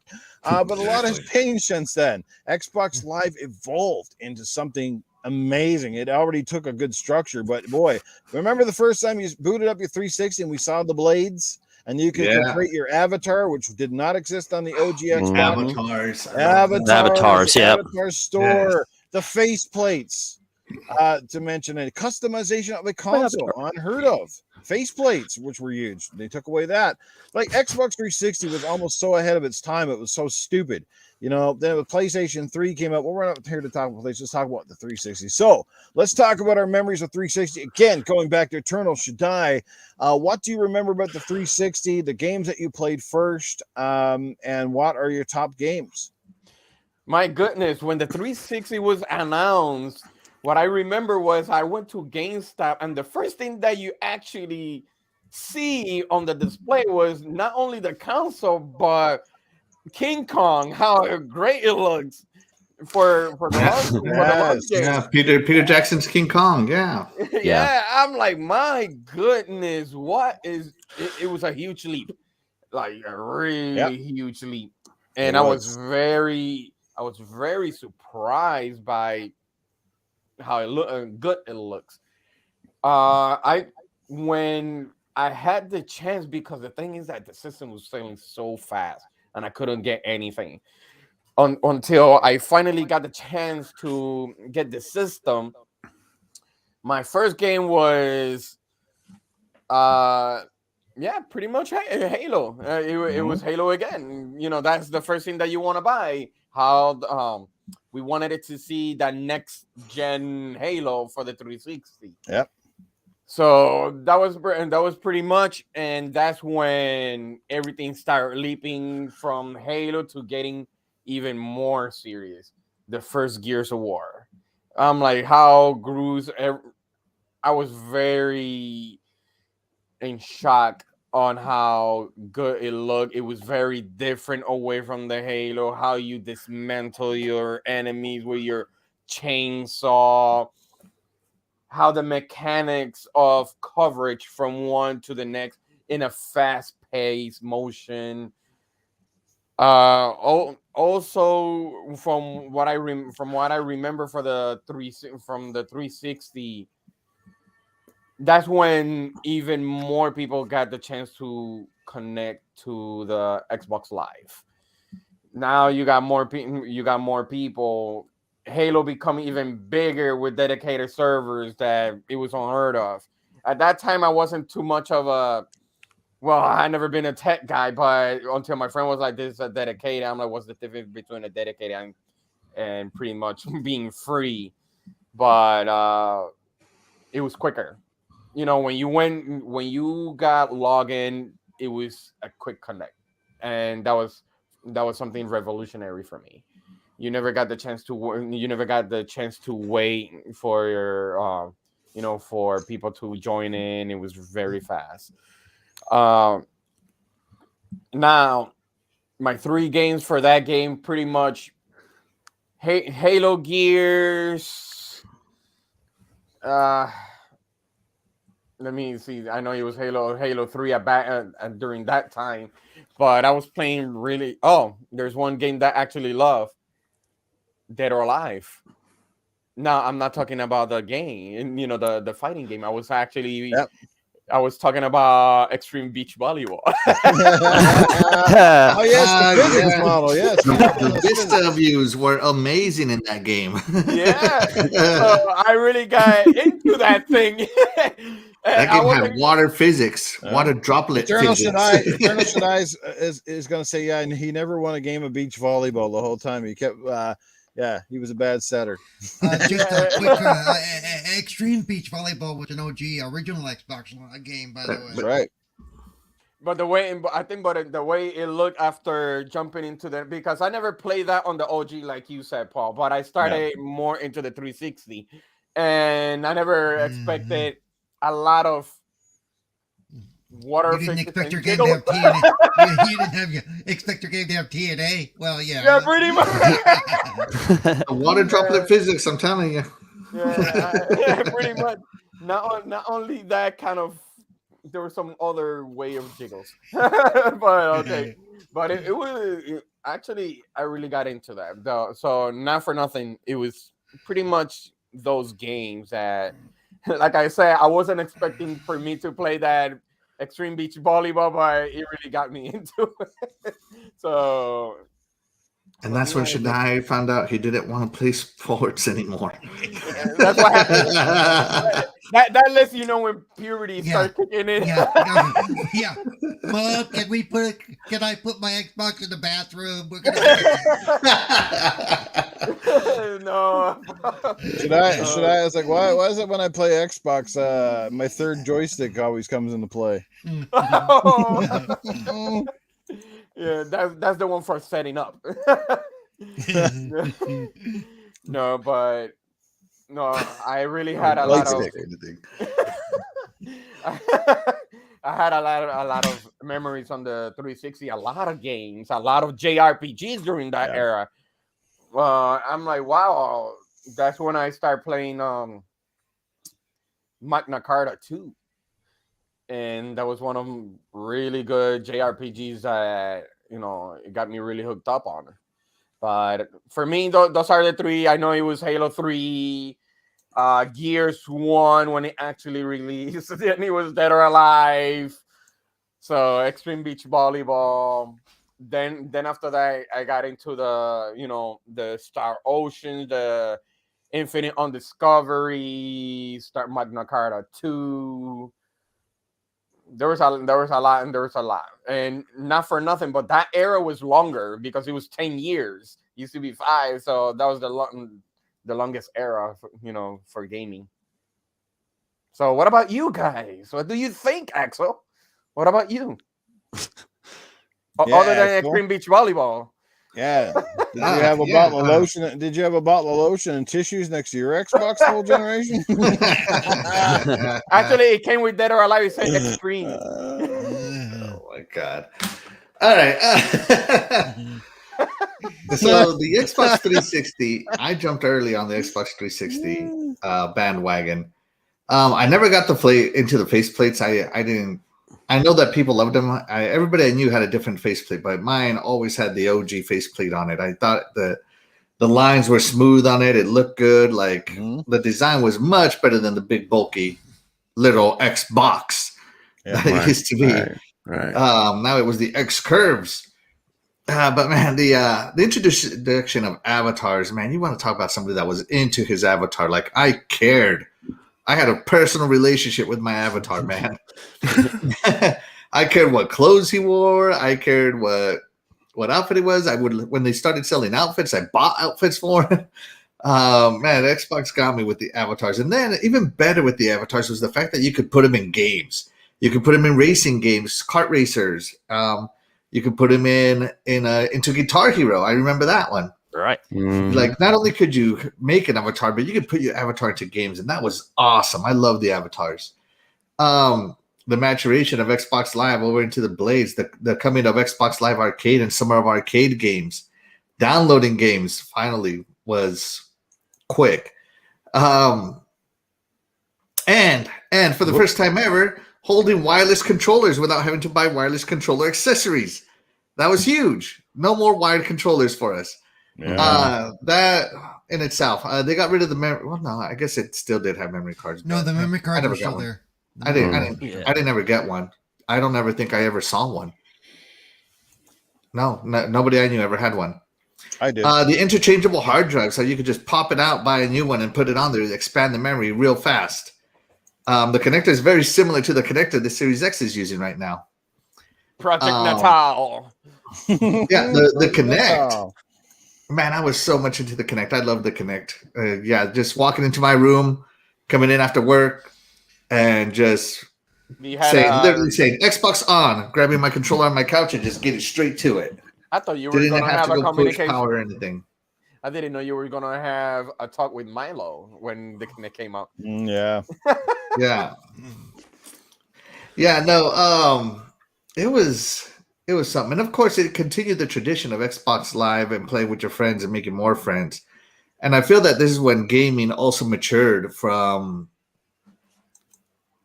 3D gaming into like gory 3D gaming.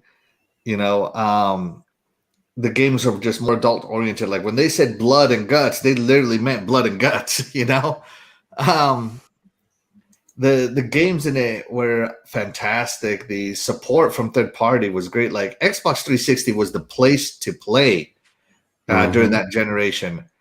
Everybody and their mom had one. I mean, it was a fantastic time playing with my Xbox 360, and that's also the first time I bought collector's controllers, and it unlocked a new level in me I didn't know I had. So yeah, the Xbox 360 is all I can remember is just if I could sum up the Xbox 360 generation in my head in one word, it would be like cool. It was the cool thing to do, the cool thing to have, and all the cool people were doing it. And let's Well not said. forget as well, it was probably the generation of the most custom consoles. It seemed like Xbox was doing a custom console every couple of weeks, it felt like, but a lot of them back then. The Star Wars console with the R2D2. Oh, the Yeah, white yeah. one. Yeah. That was white cool, one. so cool. Yeah. Yeah. Do you want us to share our 3 games right now, or you want to save it for later? We'll save them for the end of the conversation. All right, cool. Okay. How about you, That's it. Paul? What are your 360 memories? Yeah, I had one. Oh no. Actually, I got one after I first moved to Texas, and my friends were playing Call of Duty. Oh man, you gotta go, you gotta join us. And I had a job and decent money at that time, so I got a 360, and it was got Call of Duty. But for about 2 weeks before that, they had the Xbox Arcade. I was playing all those little free games, man. Peggle and whatever, So those were my first memories of it. And then, of course, I love the 360, lots of games. But I also remember that was, because online was becoming proficient, how many people you had to help. Well, we're trying to hook up 2 Xboxes on the same network, and we're having a problem. Oh, God, do you remember how hard that was to do? Some of you, I'm sure. Oh, it was a pain in the ass to get 2 to go through the same modem. But then they introduced HD DVD. That was before Blu-ray run. I had an HD DVD. One of the first movies I had was that Peter Jackson King Kong, and the first time I saw in HD some of the scenes with some of the monsters, I was like, okay, this is gross. I also I want to mention a game I saw in chat, Dead Rising. I wanted to play Dead Rising so bad, but the writing on it and the text in the game was so tiny that even on a large TV, it almost like it scaled down. The bigger the TV went, the smaller the text got. I don't know what the hell that was about, but when a lot of us reached out to, I think I want to say it's not was it a Sega game? It was one of those companies, and we said, hey, can you guys do something about this? And they flat out said, nope, we're not going to change a thing. So a lot of us were like, okay, we're done. We can't read it. Why? How can we play a game where you have to be able to read stuff and you can't read it? So that was, probably only one of the downsides of that whole experience for me. But I loved my 360 for many, many, many years. I got into the collectible thing. I had the Vault Boy collectible stuff. I had the lunchbox that I wish I still had. I mean, it was awesome. But yeah, I even had, I had a bunch of collectible stuff. I don't have any of it anymore, sadly, but yeah, I love that whole generation. To me was awesome. It was indeed a defining moment for gaming. It really did. It really ushered in like a whole new era of gaming in a sense too. Because again, by then Xbox Live was starting to get out of its infancy. We saw a lot of advancements there, including better internet and stuff like that as well along the way. So it kind of evolved as technology was evolving, and it really set the stage up, But I think the success also led to a bit of the Xbox One downfall as well. But we'll talk about that in a bit. Oh, and before I did want to mention, I had the original 360 at launch, but then later I handed it off to a friend, and I got the the Elite. Remember the Black Elite with the larger hard drive and the louder fan. I referred to mine as the SR-71 Blackbird because every time you turned that thing on, it sounded like jet engines were warming up and getting ready to go. I mean, you could hear that thing from across the room, but it was all right because it was cool. All right, Scrub. What are some of your memories about the Xbox 360? When did you pick yours up? Yeah. Xbox 360. Yes, this was definitely my generation. Yeah, I picked mine up after. Here's another sad story for you. I picked it up after saving up money for my engagement ring for my fiance, and we ended up breaking it off, and so I had a whole bunch of extra money in my bank account. So I said, I called my friend. I said, you know what? Screw this. I went to Best Buy, got me a 360 controller and about I don't know, maybe 4 or 5 games, and then that was Xbox it. saved your life right there. Right Oh yeah, there. It saved your Her life. lost his game, apparently. yeah. So I definitely dove head in first with 360. Um, I remember those days. It's just so many things that come to mind that just solidified me as an Xbox gamer. One thing was just the customer service, to be able to go through the red ring of death, and they said box it up and ship it to us, and we'll send you another one. I had 3 consoles go out on me, and of course it was once they got through them they stopped having them. But when you were getting those first batches Mhm. of Xboxes out, there was Red Ring of Death all over. I went through 3 of them, so I had 4 Xbox 360s, and Mm. within a week, I had a new Xbox going with no charge to me, and I just what Steve Ballmer and all of them did at the time to make sure people stuck with the brand. Um, um, and everything that just really is like I'm gonna stick by them because they stuck by me. They stuck by their product. It messed up, and they were like, "We're going to fix that." And I was like, "Nobody's doing that." And so that the able to take your hard drive off, go to a friend's house, pop the hard drive in, and bring your disc, and you can go playing just like you had your Xbox with you. That was awesome. I had a case that I got from GameStop to carry my 360. It had all the different slots in it. You could put your controller, you could slide some games in the top of, and that's what we did. I had a like 23-inch, like cheapest thing ever created from Walmart flat screen. And that's what we did. We go to each other's houses, and because we had a friend who had some really good internet, we didn't do LAN parties anymore. We sat there and everybody brought their Xboxes over, and we played online at his house, all sitting in the house, all having drinks instead of going out to the bars. That's what we did. We played games like even before COD, playing like Medal of Honor and different things like that. Mhm. Uh, let me see another thing. Definitely love it. Oh yeah, it's the Xbox 360. Just the UI on it was great. It was easy. It was easy to deal with. You just flipped them over. Like you said, the avatars, being able to play your avatars in different. I didn't have the Connect at the time or the HD, but I remember those where you could just buy that and plug that in and keep going. It just Xbox was doing a lot of things that different console companies, if they weren't thinking about it or trying it, they were a little bit behind the curve. Xbox was Right. definitely in the 360 era was forward thinking. Um, Even going back with the original and having an Ethernet port. A lot, even the stuff that didn't work with Microsoft on the 360 era, folks end up doing it later on. So there were so many games. The online, being able to get on these servers and play multiplayer games was just way ahead of its time. I, that's what I did. That's really was the multiplayer place. I mean, yeah, you could do it on other consoles, but not like what you were doing on Xbox.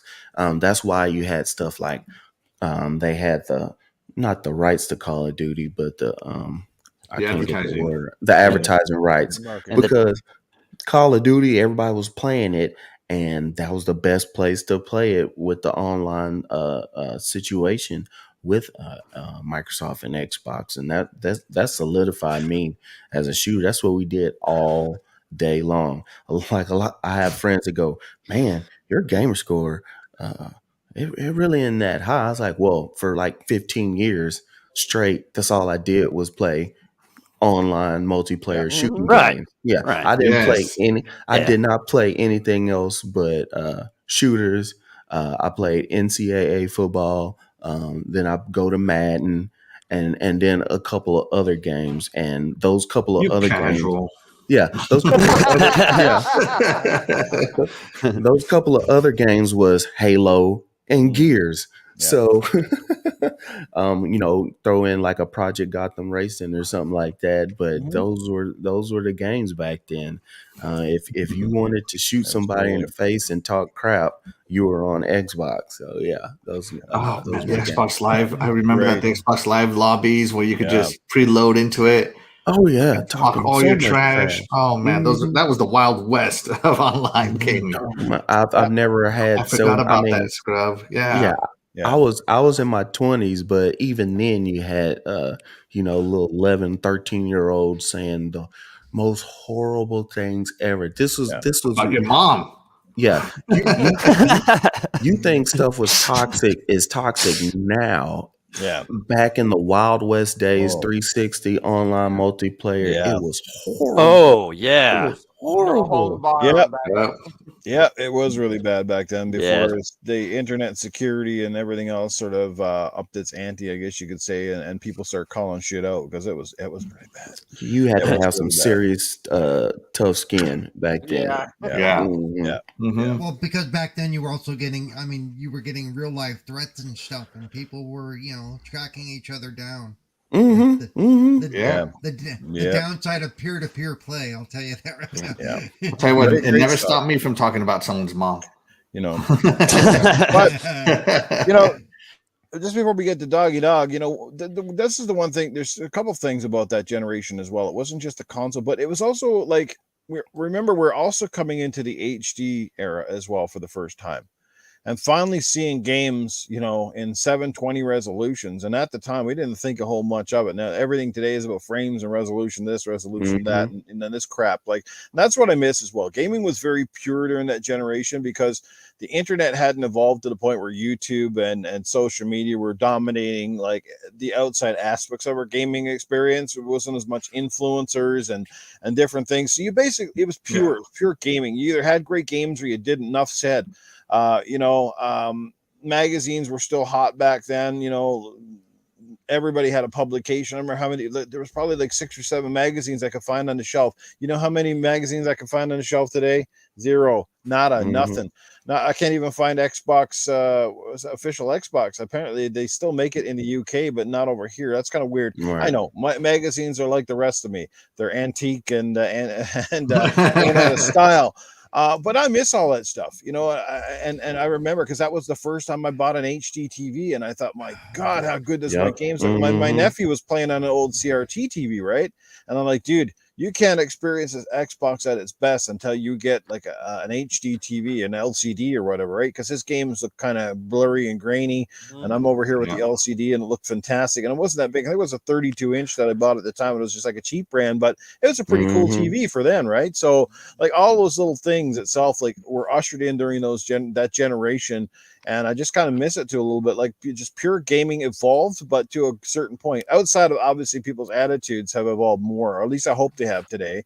Like Scrub said, man, like you had to shut your mic off on a lot of games back then because you were either getting hate because you sucked at a game or whatever, or you were getting the racial stuff and all that horse shit. It was terrible. It was terrible. I mean, I remember I would have guys on my team they were on my team, just randoms, and it'd be like, "Hey, you effing this and you bleeping." Oh yeah. What the heck, Yeah. dude? Like Because of you, we lost. Oh my God. Oh yeah. If you had a bad Getting the post-loss messages uninstall. if you had the if you had a post-match And messages. Yeah, this is you had why a bad I didn't play case. multiplayer for a long time. That's Yeah. exactly why I didn't play multiplayer for many years. If you weren't even at least on your KD ratio, you got crapped on. Oh Bad. my goodness. Yeah. If you Yeah, if you had a bad KD ratio, another thing I remember about 360. Remember those headsets? It wasn't like the whole headset. It was Yeah. just like The those ones Yeah. that I Stupid little Yeah. earpiece, Yeah. that stupid one Yeah, crap. just this. Yeah. Oh yeah. I had one. I had two of those. Those Yeah. things were awesome. You didn't get your surround sound thing, but you felt cool having that one thing on your ear, Yeah. and you could still talk on it and play. Man, it was so many good memories. Douchebag, the douchebag earpiece. Yup. Yep. That's right. I had it, and I was talking mad crap. Yeah. My favorite one was getting the voice messages Yeah. instead of text messages after matches. Like, man, you effing suck, blah, blah, blah. Why are you even playing Oh my this game? god. Right. Mhm. Oh I man. used to laugh at those, man. They'd send them quick too, like they'd already were printing them out while they were typing them out while they were playing it.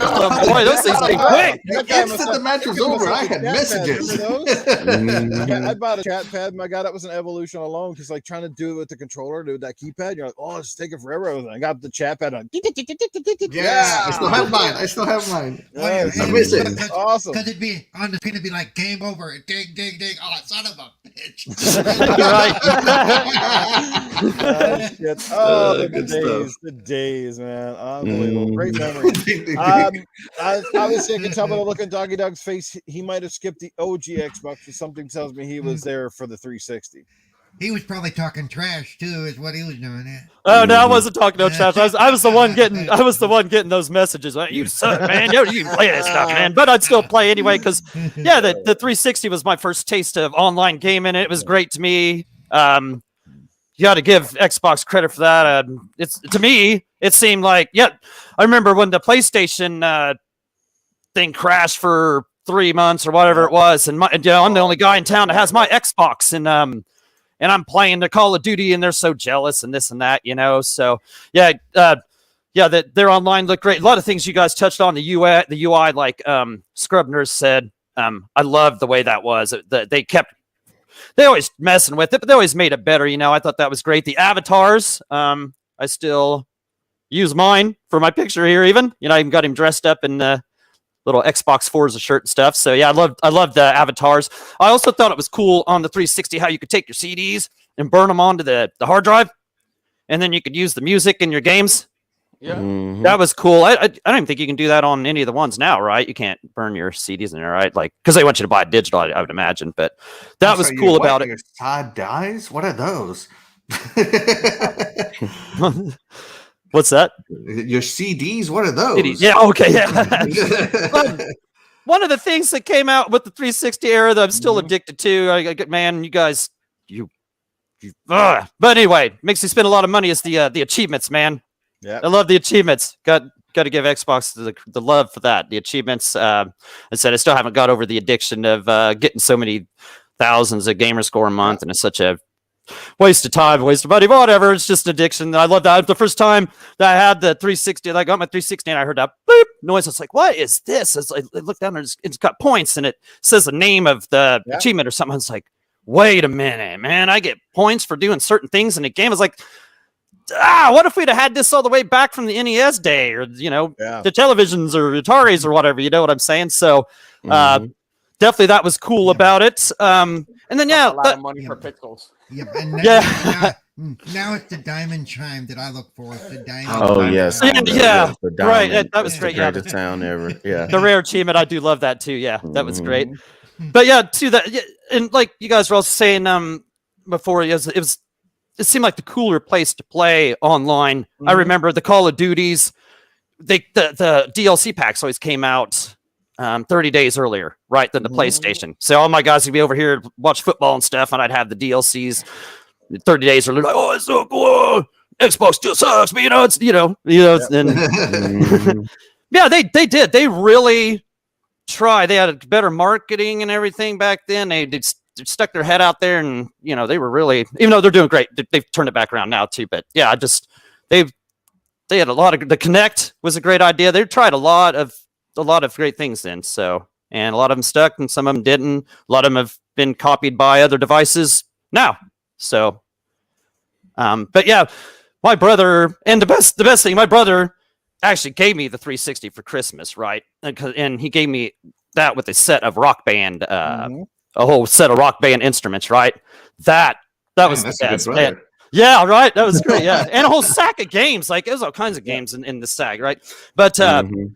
and that Rock Band, man, that was just that really Rock Band. I Yeah. that just kept me going. And every Thursday I'd play because I knew the weekend was coming up, and I think every Friday they came out with a new DLC every week, almost every week, right? So Mhm. so then I had to pay Friday to get my new songs or whatever. So no game refreshed itself more than Rock Band. But that's getting off the subject. But yeah, that was the first game that I loved.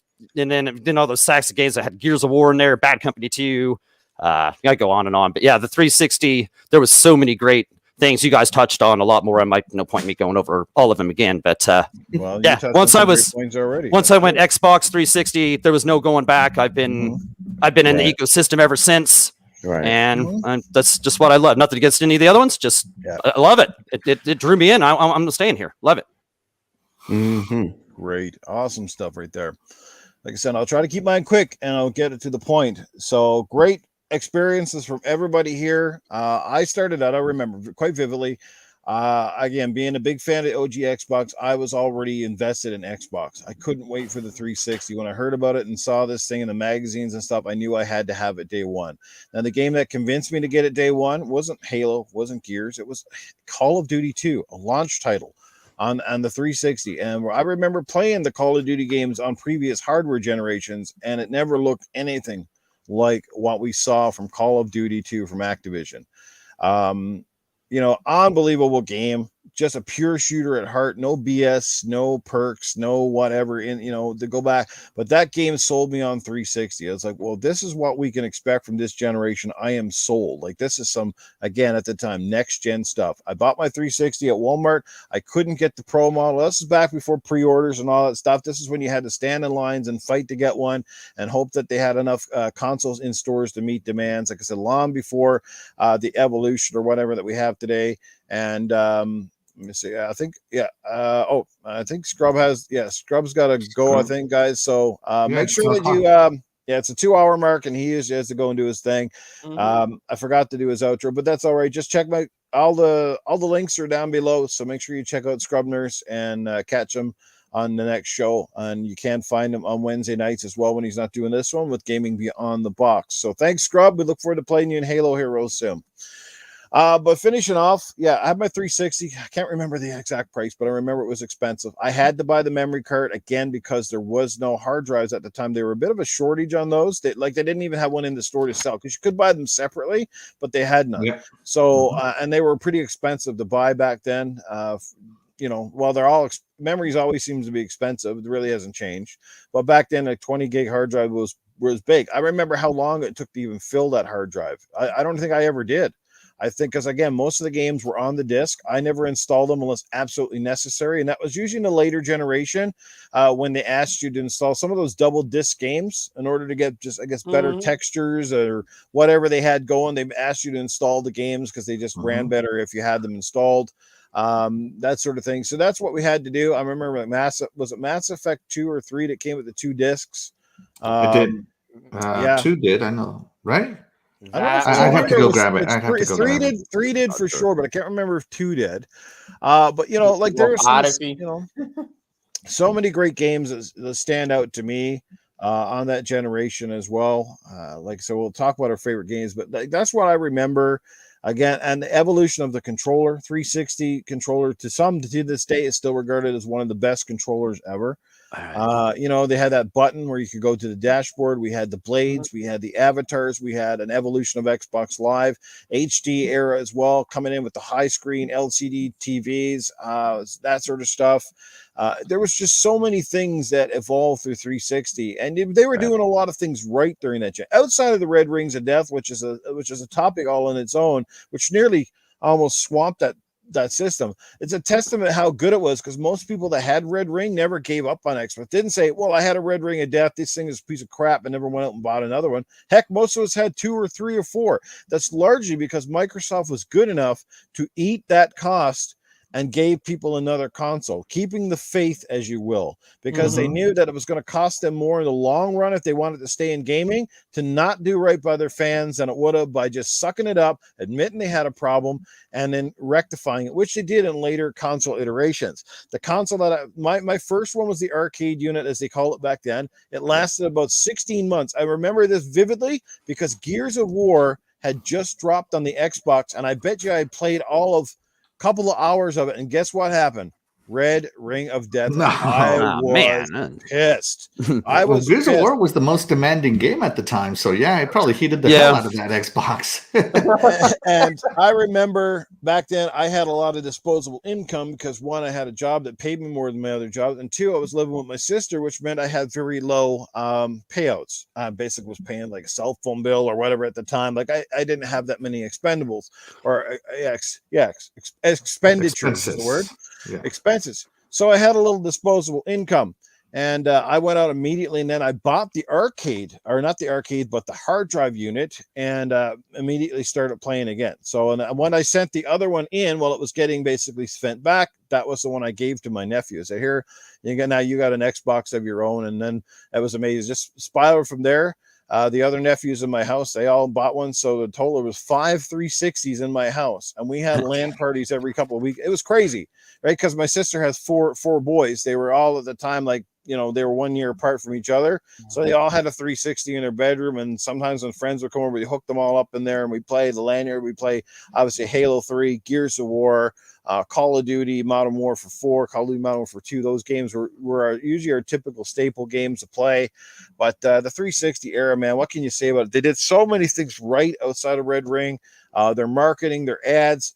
It started to falter a little bit at the end. And again, I think that was largely because they started to get a little too ambitious. And again, that was worth it. When they saw the success of the Nintendo Wii, was where Xbox, I think, started to miss the ball a little bit because they got away from focusing on what they were doing well, and they started trying to capture the market that Nintendo was going for, which was the family friendly home market motion controls, which kind of inspired Kinect. Kinect did a lot of things right, but again, it was a promise that it was too late in the generation per se for 360, I think, and it was almost like too early the other way, if that makes any sense. So the Kinect 2 was really the evolution. It was the Kinect that we should have had when the 360 ended. But then by the time the Kinect 2 came out, that sort of motion control madness had died down. People were a little bit like, we've been there, we've done this. This is not what we thought it was going to be. It was a great little gimmick. It was great for the kids. Most of us ended up using our Kinects more often than not for, like Paul was saying, like voice commands and turning your thing on or whatever, as opposed to really using what it was meant for, which was the evolution of gaming. And they delivered on some promises that fell short, as I think it was Shaddai mentioned, Natal and the Milo game, which added a lot of promises, which today would probably have been realized with today's tech, but back then it was too much for that original Kinect to handle. And if you remember the stories about the original Kinect, it was supposed to be a lot more powerful than what it was. It was basically supposed to have it's almost like its own CPUs and stuff built in or something. And then in order to keep the costs down, they kind of really let the 360 do a lot of the heavy lifting. And I think that's what happened. It just really nullified that processing power needed to run those kind of games, that kind of compute level. So, but it was fun. There were some great games on that, but 360 generation, like I said, we could all probably stay here for 4 hours and talk about 360 because there's just so many moments. The avatars alone, the blades, the face plates, the customization, the evolution of Xbox Live, and then Xbox Live Gold, where again the first paid. We saw that many times. And the funny part is, a lot of people who didn't gravitate to 360, a lot of the people that I knew only bought PlayStation because it had free online and it had the Blu-ray player. If it wasn't for those two things on PlayStation 3 probably would have tanked, right? That was a large saving grace because every friend that I had that had a PlayStation 3, you know what their argument was every time? I can play online for free, but you got to pay. Yeah. And I'm like, but I pay for really good online. Yours is ass. I had a PlayStation 3 and it was like that since the OG too. Oh yeah, ass, yeah, I'm telling yeah. you. Their microphones I've are said it before. I terrible. bought my PlayStation 3 for DVD, for Blu-ray. That was it. That was the main reason I had my PlayStation. Do you guys remember how complicated and how ass it was to even get a microphone attached to a PS3? All those old shitty, remember those old shitty Bluetooths when they first started coming out? It sounded like Yeah. today's shitty microphones when you sound like you're in the washroom, like you're 5 miles away, and you can't hear shit. And then even just trying to connect them was terrible. And trying to set up a think I played some games with terrible. Oh my god! Like trying to get a multiplayer game on a PlayStation was, you might as well just kick yourself in the nuts 20 ass times, because it was like, oh, this is painful. I don't know how many times we literally had to call people and tell them how to set up a freaking match. I was like, I must be on a Nintendo Switch era, because what the heck is going on here? Like, they had everything but the friends code. It was brutal. I can't believe they even had any type of success with their online. But that might explain why the community is so much larger and stronger than PlayStation, simply because we had that era. Because we were paying. Microsoft was actually giving us a service, not just, hey, it's free, right? A secure service. Right. And that's the reason why PlayStation Plus is also why PlayStation Plus came out in charge. People don't realize this, because how do you bring free service over and not really piss people off? You basically give them a ton of crap for free, right? I knew it was coming. I know a lot of people that bought a PlayStation 4 at the start of the generation that had no idea that they now had to pay to play online. Now, am I making any excuses for Xbox? No, but you mean, obviously that money went into something, infrastructure. How many times was PlayStation services hacked compared to Xbox? Not near as many. Right? Because they were paying for that service, paying for dedicated servers. All this stuff costs money. Cerebral Paul can tell you that any day. This shit ain't cheap. They got to pay for people to upkeep this stuff. People just think, it should all be free. Well, a lot of things in this world aren't free. PC is free. Yeah. My favorite one now is just add servers. Yeah. Costs money. Costs money. A lot of money. You see how big those server rooms are sometimes? All the tech they got to put in those damn things? Yep. And more servers means more people and more man hours. Absolutely. Yeah, the servers are like, 500,000 square feet warehouse buildings, 3 stories tall, full of servers. But these guys not in the know just think it's like hooking up an extra computer. Oh, there you go. It's like flipping a switch. It's going to work. Come on, guys. But anyway, all I can say is the 360 era was unbelievable. It's one that will be a pinnacle in gaming for decades to come. So when we're going to talk about when we're old and gray and got our grandkids, you know what it was. I've got 2 of those things done. I've got 2 of those things. You got 2 of the 3. All right, but anyway, I'm going to leave it there. Let's talk about our favorite games. And you know what? We're going to, because this podcast is already over 2 hours, we're not even going to get into Xbox One and the current gen, because we'll be here for another, 5 days. We'd all like to get back to actually playing games. So we're just going to leave it at our top games. And maybe next week we'll come back and we'll touch on the those generations as well, those particular consoles, because Coolcat will be here. And obviously, we're very in the infancy of the Xbox Series X and S generation, so won't be as much to say on that right now. But we will talk about, maybe in next week, we'll talk about the Xbox One, sort of why it didn't resonate, what happened there. But let's finish off on a really good note, and let's talk about some of the games that made 360 so damn great to us. Eternal Shaddai, what were some of your picks? What were your standouts? For games, it's pretty much Halo Gears and whatever RPG they brought in, because I'm more into the RPGs. So that's what actually stand out for me, and how the service was. So for me, for that era, the service. Oh, that's when, and I know nobody mentioned this, but I guess for some people is like. It's a benefits, for some not, and that will be when they introduce they call it the Microsoft rewards, to rewards people for, to the more you use the console, the service, or the trophies, you could actually gain money, so you don't have to spend that much.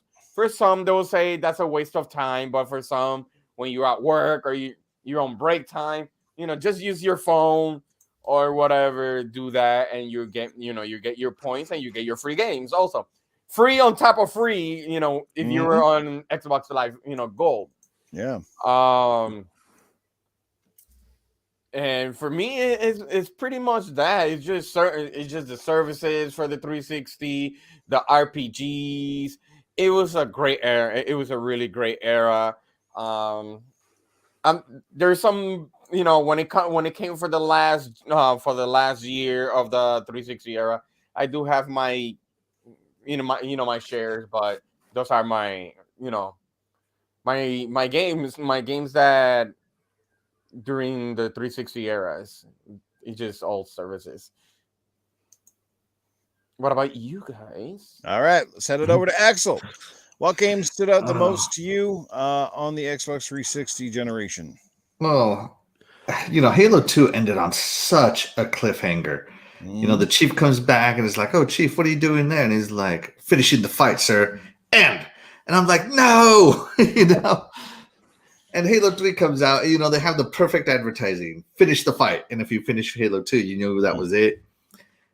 I was in line. I remember standing in line for my GameStop in a mall. And I lived and at the time I was stationed in a small city.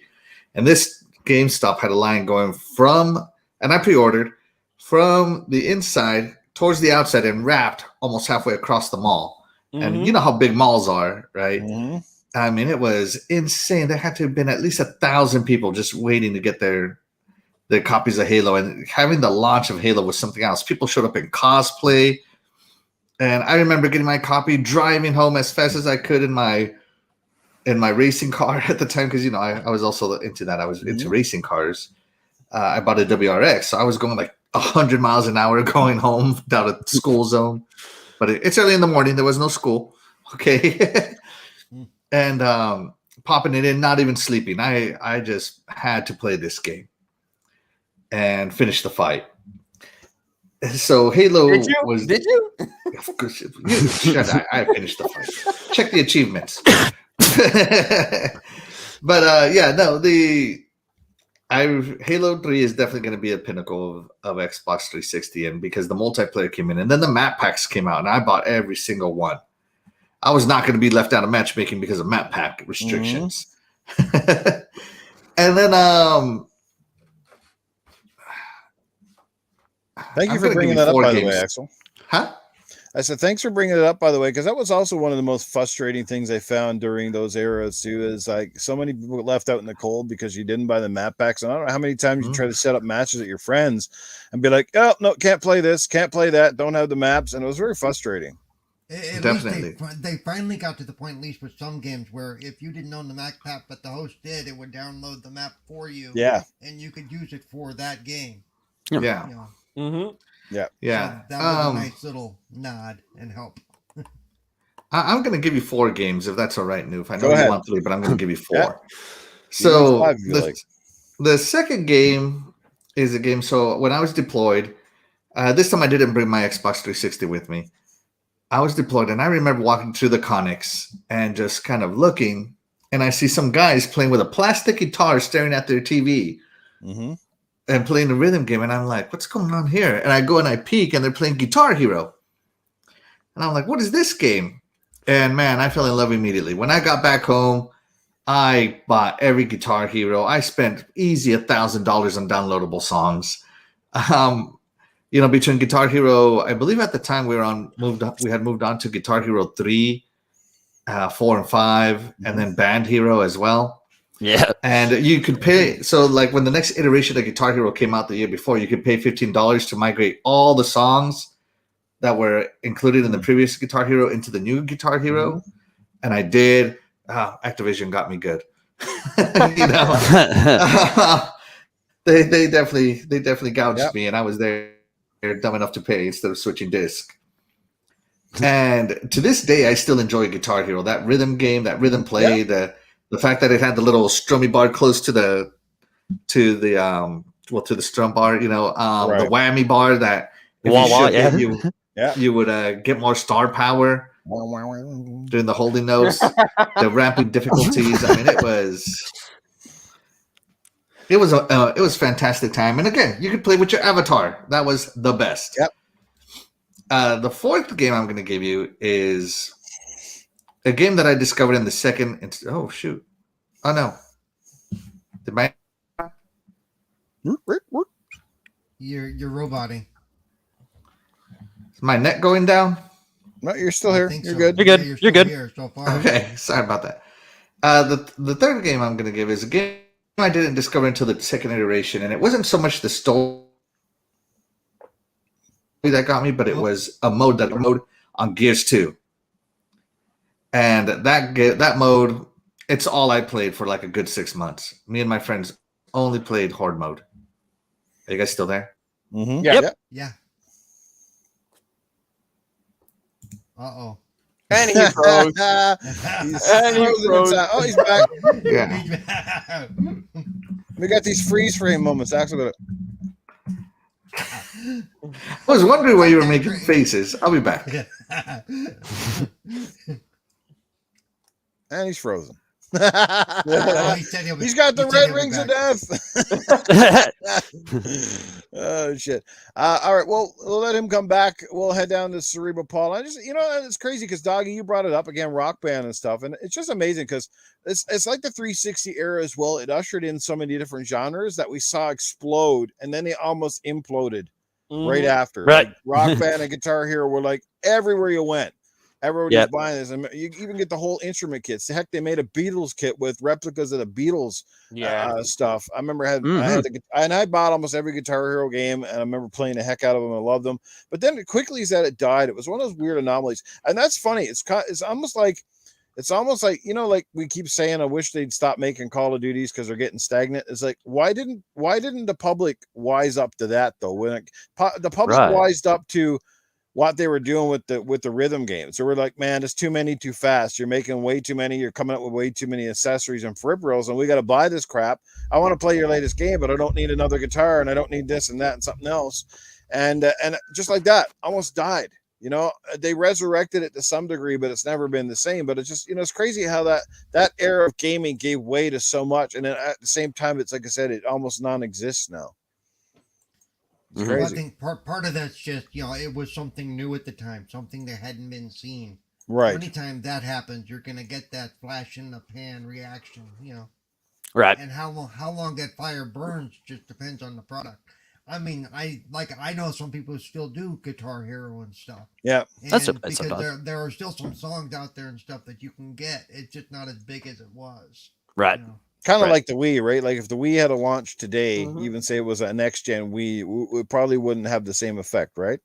Right. Correct. Right. Yeah. Because now we're all about the motion controllers and stuff. We between especially with VR. VR gets a lot of what it does from that's the same stuff the Wii did.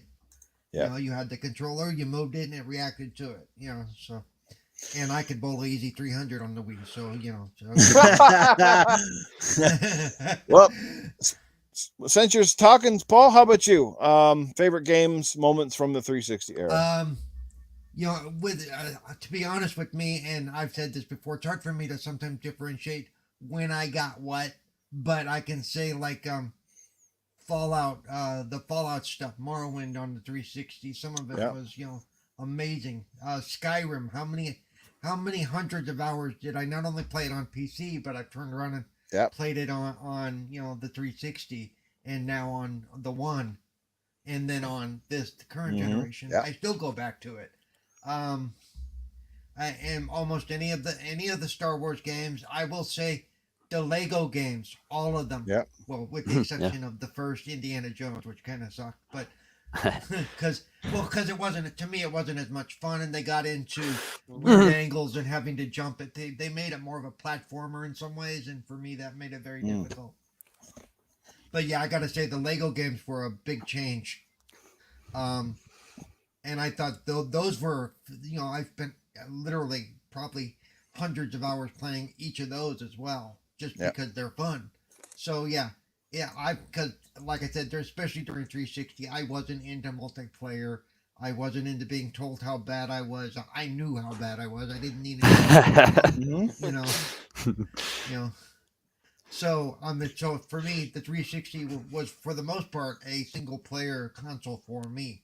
Even though I did have friends I played Call of Duty with and stuff. But just like it happens now, you have a group of friends that play a game, and all of a sudden that game is done, and then they stop playing. Yeah. everybody moves on. Now it seems to happen a lot faster, almost week by week. I mean, how many times have those of us here got a game, we played together a few times, and now none of us play that game anymore? Right. Back for Blood? Back for Blood, yeah, that's Yeah. Back in the closet, more like it. Yeah. That was a good game too. Yeah. It is a good game. It's just there's so much coming out that none of us can keep up. Yeah. That's a We're big all difference in playing this Halo. game. We're all playing Halo multiplayer right now. Right now, yes. In 3 weeks, some of us will be playing Halo single player right now. Right. Right. And by next year, we'll play in the new hotness. Yes. Yeah. I mean, by the end of Starfield. December, 3 more games are going to come out. Yeah. All right. So it's just there's only so much time, but so that's why for me it all kind of blends together after a while. Hey, look! If you look on the wall behind Eternal Shaddai, it looks like Cobra Commander is spying at him. Pretty. Oh, it does. That's good. Yeah. Oh man, great, good. All right, how about you, Doggy Duck? 360 generation. What are your top games and what are your defining moments? I remember playing Bad Company 2. Yeah. That was one of the first games I played on there. Man, that game was so fun. I don't know why they don't have like another one of those come out, right? Yeah. Like they should have another one of those. I loved the Forza games, whether it be the first Forza Horizon. Man, that was so amazing that at the time, just the the difference in idea of racing game and what they came out with. And of course the Forza Motorsports were cool. Yeah, I was a fan of the drive line and the some of the options, some of the things that rewinding. I'll use the rewind if I have to. That kind of stuff that it brought. And the games just always played great. So the Forza games, I don't know which one to pick there, Horizon or Forza Motorsport 4. Yeah. And then of course I loved everybody. The Rock Band games. I like Axel said. I probably spent. I had almost 1,000 songs on my list on Rock Band 3 by the time I'd gotten that. And then the Guitar Heroes, I'd bought almost every single DLC out of the store. Their store was a lot smaller. I had almost every song out there I wanted, and I had bought all those, combined them all together. I probably had 15 guitars. A lot of them, I hung them up and like they don't connect well anymore. You know what I'm saying? Like they quit working. That's another problem with those games is the guitars junked out like pretty quick. I think they didn't stand the test of time. So, but I'd met friends playing Rock Band 3. That was mainly the one I played online. That was the easiest one to play online. I still talk to those friends. So I just played so much online Rock Band 3. I loved it. Of course, the Gears and Halo's awesome. I stunk so bad at Call of Duty, but I still loved playing the multiplayer anyway. I didn't care who talked trash, whatever, but it was just fun. It's so the graphics were so awesome. It just looked so realistic then, you know what I'm saying? Now I had a big screen TV and it's so awesome to play games, just loved it. So, those are my favorite. Dante's Inferno. That was another game I remember that I loved. I wish they'd come out with something. Hell yeah, come out with another one of those things, right? I could sit here and pick brain all day, but I mean, there was so many good games on there. Great era, just great era. We could dedicate a whole show easily to 360. Yeah, I know. I probably forgot all kinds of stuff. Go ahead, there, Shaddai. Oh no, the only game that actually came up to mind, which I know we talk a lot differently. Just to make it short, Left 4 Dead. Left 4 Dead got me hooked up on the 360. Really got me into that. For the era. Did Left 4 Dead? I don't even think Left 4 Dead ever came out on the PlayStation either, did it? No, it was always exclusive for Xbox. Yeah, from Valve. Wow. Yeah, no, you definitely saw some exclusives that went either way during that and that's the thing too. During that generation, it was true exclusives. We didn't have games going to PC. They either existed on one platform or another, so it was like a true exclusive. It was really, and that's why we saw massive console sales explosions too, because you needed to have the console to play those particular games. The ecosystem has definitely changed, but it was still that's why the games were very defining for each platform back then, for sure. So, and I just realized something, Paul. Look at Shaddai and look at Doggy Dog. Now, if Eternal Shaddai put on a black wig, do we not have Wayne and Garth from Wayne's World? Get me like a flannel going on. Yeah. Yeah, we got Right, Wayne and yeah. Garth in there. I just realized, look at these guys. And look at Wayne and Garth. It's Party awesome. time. Party time. Excellent. Woo, woo, woo, woo, woo. Oh, shit. Hilarious. Swing. I'll try to keep mine again short and sweet and to the point. 360 generation, like I said, I've said a lot about it already. I'm just going to say, first, I just wanted to talk about games that were defining, and then I'll just give you my 3 top games. Games to me that define that generation. Like, let's go with Mass Effect, right? Mass Effect was huge. It put BioWare literally on the map. It was an Xbox exclusive at the time. You couldn't play it anywhere else. You play it today, and it's still a damn good game. Sure, it's aged a little bit in some areas, but it was still a damn good game. It was a game that's almost ahead of its time, and it spawned 2 amazing sequels and 1 half-decent spin-off game in Andromeda, which gets a lot more hate than it deserves. It wasn't bad. Forza, as Doggy Dog put up, no racing game elevated the platform more than the Forza series. And Forza 4 to me was the pinnacle. Forza 3 was good, but Forza 4 was really when Turn 10 said, we are burying the competition this time. And they went all out. Forza 4 was nuts. It had so much customization, had so many great cars. The graphics were absolutely dynamite. And then you had the Horizon series. Came onto the scene, blew the doors off. An open world arcade style racer with phenomenal graphics, exceptional handling, great soundtrack, and a bit of a story put in there. So that elevated. So, I mean, 2 defining games right there. Skyrim was amazing.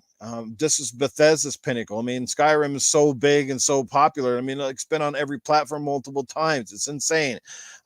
There's so many different things. Obviously, like I said, Call of Duty came into its own during that generation. Call of Duty, when 2 came out, it was like, it's Call of Duty, but nobody really gave 2 rats crap until basically the Modern Warfare series came out and blew the doors off things. And again, multiplayer then and the lobby system and stuff had definitely improved. That's where we also saw the the overpriced map pack generation. And a lot of this stuff was started from Activision by popping in colored weapons. They're really the pioneers of kind of going all out, but not really in a good way. Heck, we still see that today from those scumbags. Activision. Tell us how you really feel. Yeah. Constantly taking their player base to the bank. Yeah, those guys literally need to be brought outside of a barn and beat to the fucking pulp. Honest to God, that whole scumbag company pisses me off to no end. But we still keep buying their products, so they'll keep making their $1 billion bonuses, and shit will just keep going around circles here. But anyway, we saw a lot of games like that. Like I said, that really defined genres that brought the, and 360 was like, seemed like I was home to everything. It's home to amazing Japanese support as well, carrying over from the OG Xbox. We saw Lost Odyssey, Blue Dragon.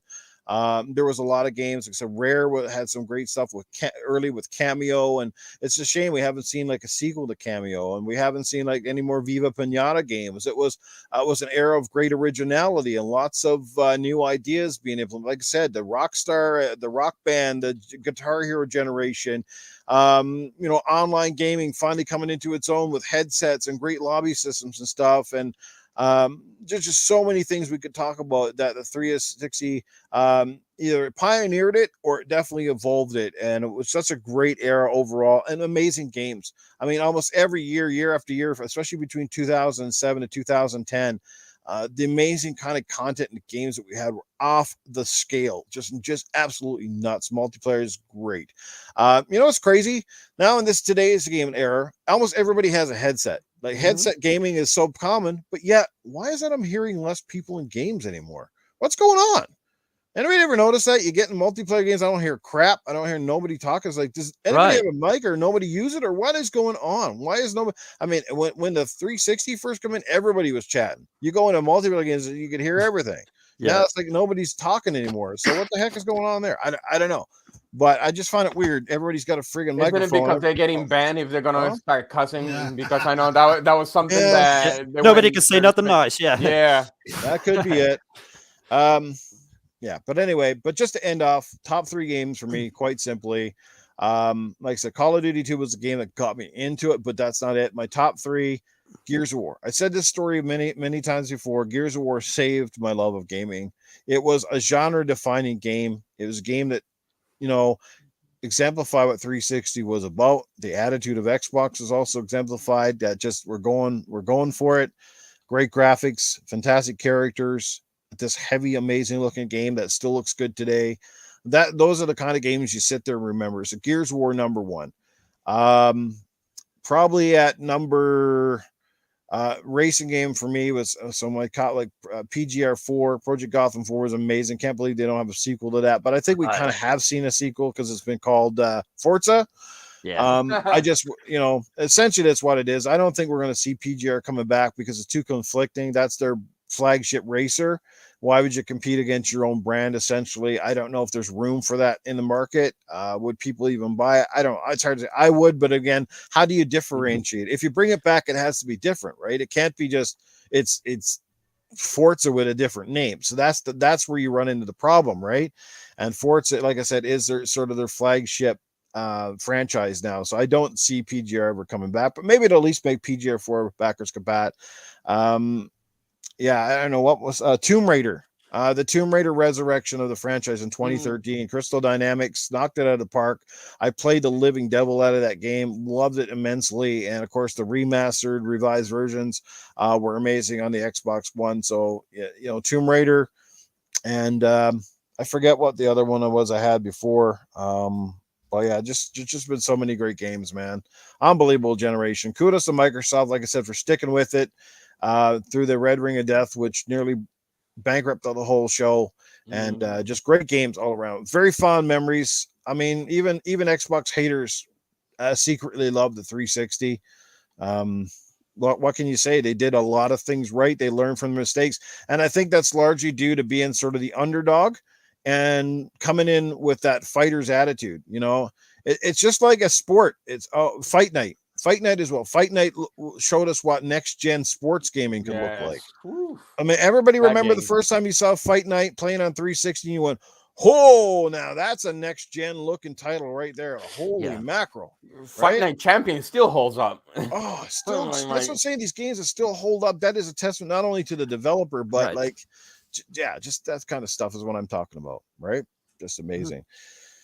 Yeah, but there we go. That's it in a nutshell. Right there.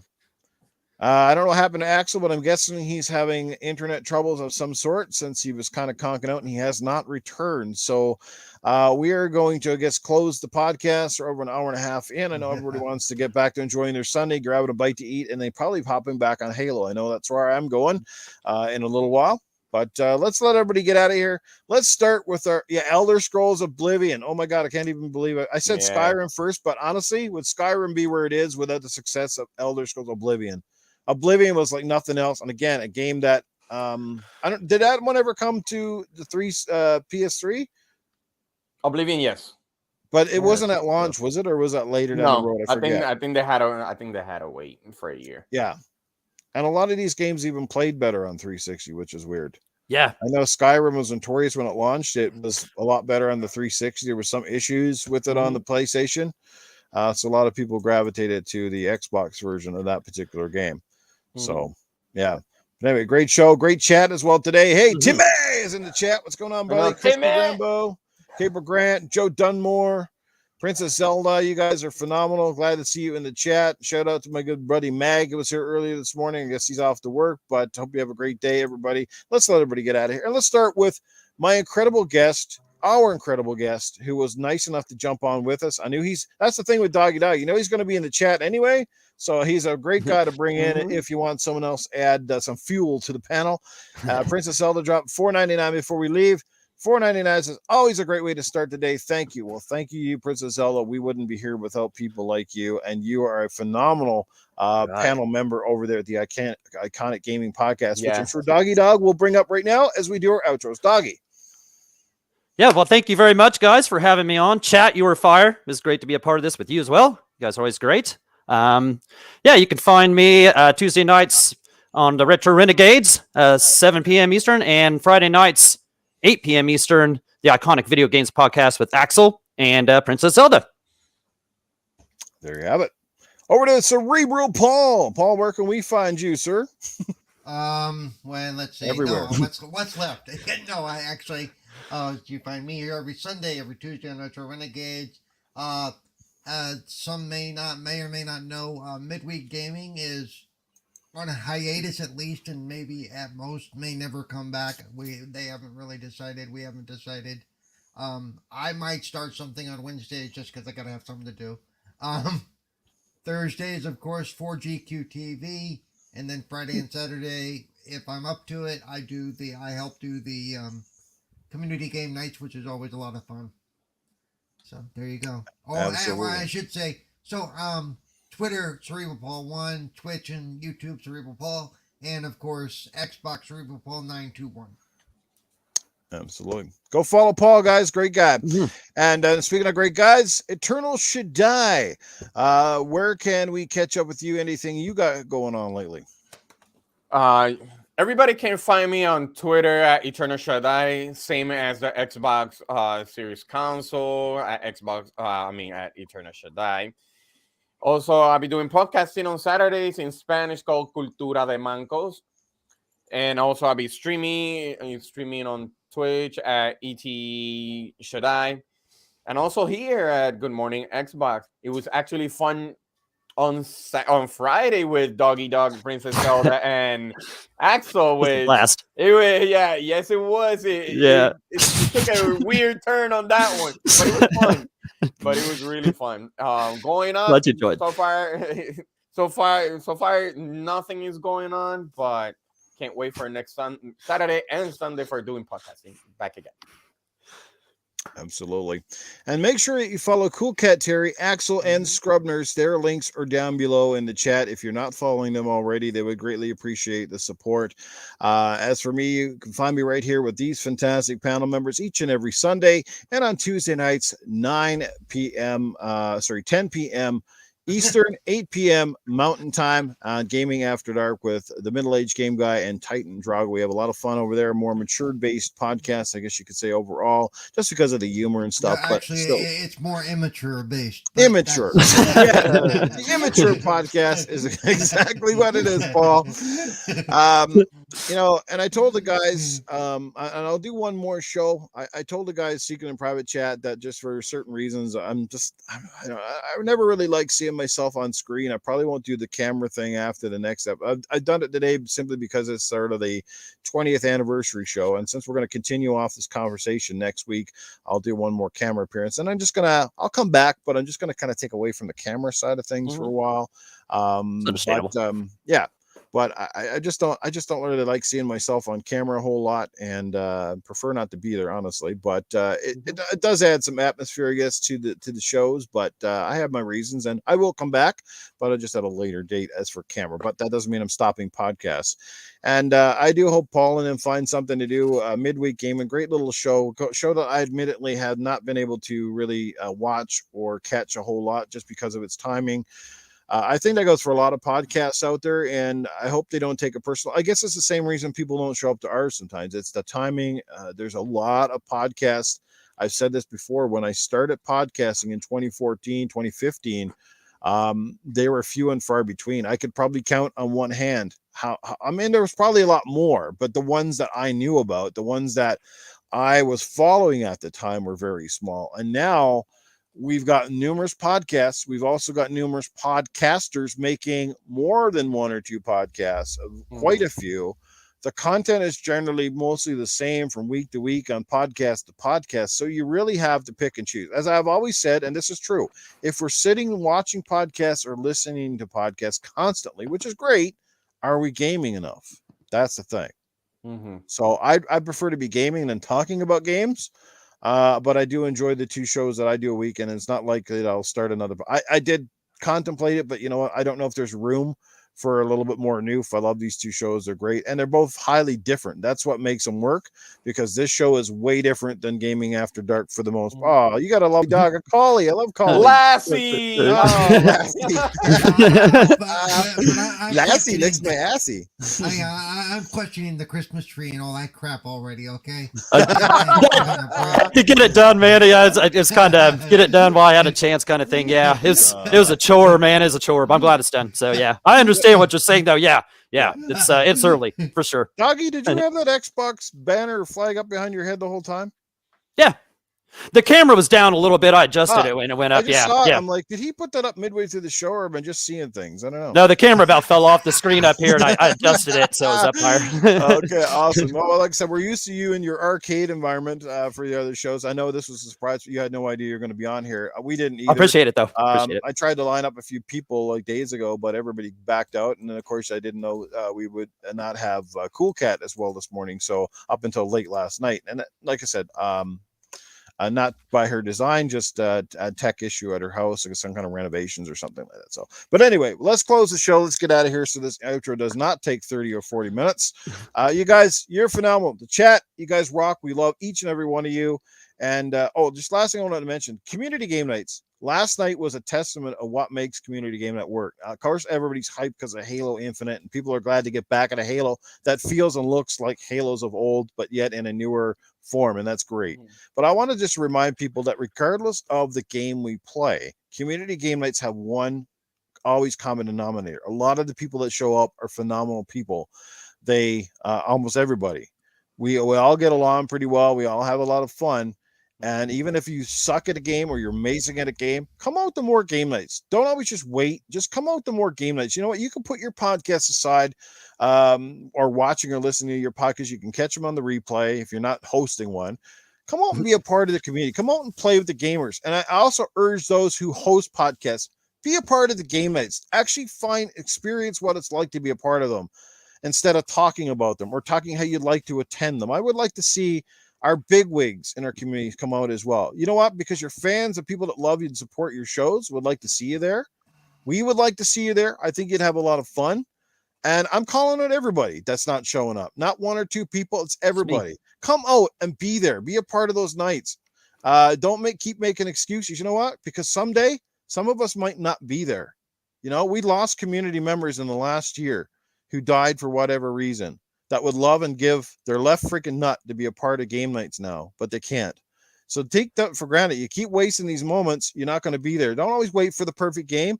You know, make suggestions. If you don't like certain games, make suggestions. Put some in the chat and say, hey, can we do this game on a game night? Maybe we want to do some more Uno. Maybe we're going to play some Halo. Maybe it's going to be some Gears or Forza or a completely obscure game that nobody's even thinking about. Everybody has Game Pass now, or most people. So very little excuse to say, oh, they don't have this game. And it takes you 5 minutes to download. Well, unless it's Call of Duty. You might have to download 3 days in advance, which is why we don't even play Call of Duties that much, because I don't know how many times we're going to bring up Call of Duty and people go, oh, I just uninstalled it, Newf. And I'm like, yeah, I know the headache. So we'll leave it at that. But what I'm saying is come out and be a part of that atmosphere and feel what it's like to have a LAN, because that was as close as the old LAN parties last night as I can recall. Yeah. We were having a blast, the camaraderie, the banter. 2 full parties were basically going playing this game, but we were all in the same game, but we couldn't fit them all in, and it was nuts. And as I say, you get all these same people. Can I say something real quick? Go ahead, Paul. Go ahead. Say all you want. So about that, even if you don't want to play the game we're in, nothing says you can't jump into the chat and just hang out with us either. Yeah, that is true. Because if you don't want to play the game, that's cool. But if you just want to come hang out, have fun, crack jokes, make wise, have me make fun of you, which I probably will. Come and do that. And it might be once you're hanging out with us in the chat, you might go, hey, you know what? I want to join in some of this game. Let me grab this game real quick and let me play a couple of rounds or whatever. Get to know us. If you're not sure, if you're not comfortable, just jump in the chat and listen for a while. Mm-hmm. That's what I tend to do. Is if I'm going in with a whole new group, you won't believe this, people, but I don't say much until I get used to the flow of the room. And then I start piping off, and they go, oh, shit, no, he's never going to shut up. You're there most of the time. You're there most of the time. You keep a straight face, and you're having fun as long as people are respectful and doing it in the right way. And we've had very few problems. That's the thing. Like, there's none of that crap that we used to get. Like, there's an odd guy that might say something out of place, and you generally can tell when everybody's uncomfortable, and we usually make that known and talk to them after the show. Like, you can't be saying this kind of shit or whatever. Like, because we've got a lot of variety in our different people from different walks of life, variety in there, and everybody needs to have fun. And you can say your trash talk and still be respectful and not say hurtful, demeaning comments. Last night we had a child with us the whole time. Yeah. And things got Yeah. a little, a Little little bit. more wild. But because we knew there was a kid there, we curbed what we said for the most part. Yeah. For the most part. Yeah, I'd say overall. And Princess Ella said it. Her son had the best time he ever playing a beta. See, that's amazing, right? He That's came so in, he cool. had fun, he held his own. He actually was kicking everybody's ass for the most part. Woo, that's he's, cool. he's a good player. He's a good player. Yeah. He's a he was really good player. He spanked a lot of us. It was really He's a good. gamer. Actually, Yeah. he actually reminds me a lot of when I was a kid because he's very quick and he understands what you're saying, and so Yeah. he can respond and come back to it at that same level. And Yeah. I was impressed actually. He's a gamer. That's for sure. And Yes. I'm just going to end up with saying, here's the thing. If you got a podcast, you're becoming successful. Great. I wish nothing but the best for you. And I'm jealous and I'm super happy for you at the same time. But with saying that, if you're too big for the community, if you think you're beyond us and you're too big for the community, you know what? You're not part of the community that I want to be a part of. Mhm. Right? You're not a celebrity. You're not out of reach. If you're too big for us, I don't like you just personally, you're going the wrong way, pal. You're going the wrong way. The people in our chats make us. Without them, we are nothing, period. Don't forget where you come from. That's all I'm saying to people. Don't forget where you started. Don't forget where you come. I always get people that makes me laugh. They go, oh, Newf is playing a game with us. But he's like, I'm not big at all. But some people still consider me big because my channel is probably bigger than theirs. And they're always shocked to go, Newf plays games and Newf did this and Newf sent me a message. I'm like, yeah, I haven't changed. I'm never going to change. I'm that same guy. I will do my damn best to acknowledge everybody in my damn chats because I owe it to you. I'll try my damn best. And that's all I'm saying. I don't like that attitude. And I'm always shocked when people think that I'm like that because I'm not. And anybody who knows me knows that I'm not. I'm just here having fun. The rest is whatever it may be. And you guys are amazing. My panels are amazing. I'm grateful and fortunate to have them. I'll say that time and time again. Two of the best panels out there right now. We don't get enough love, I personally think, for whatever reason, and that's each their own. But I love these guys dearly. They're awesome. And anyway, guys, thanks for supporting us. And I'll stop ranting. But anyway, come out to a community game that we're going to be doing it more often. I'll be back more often as well. And I got a feeling Halo is going to be a very popular game in rotation, at least for the current while. But anyway, you guys, take care of yourselves. Have fun. And we'll see you on the next one.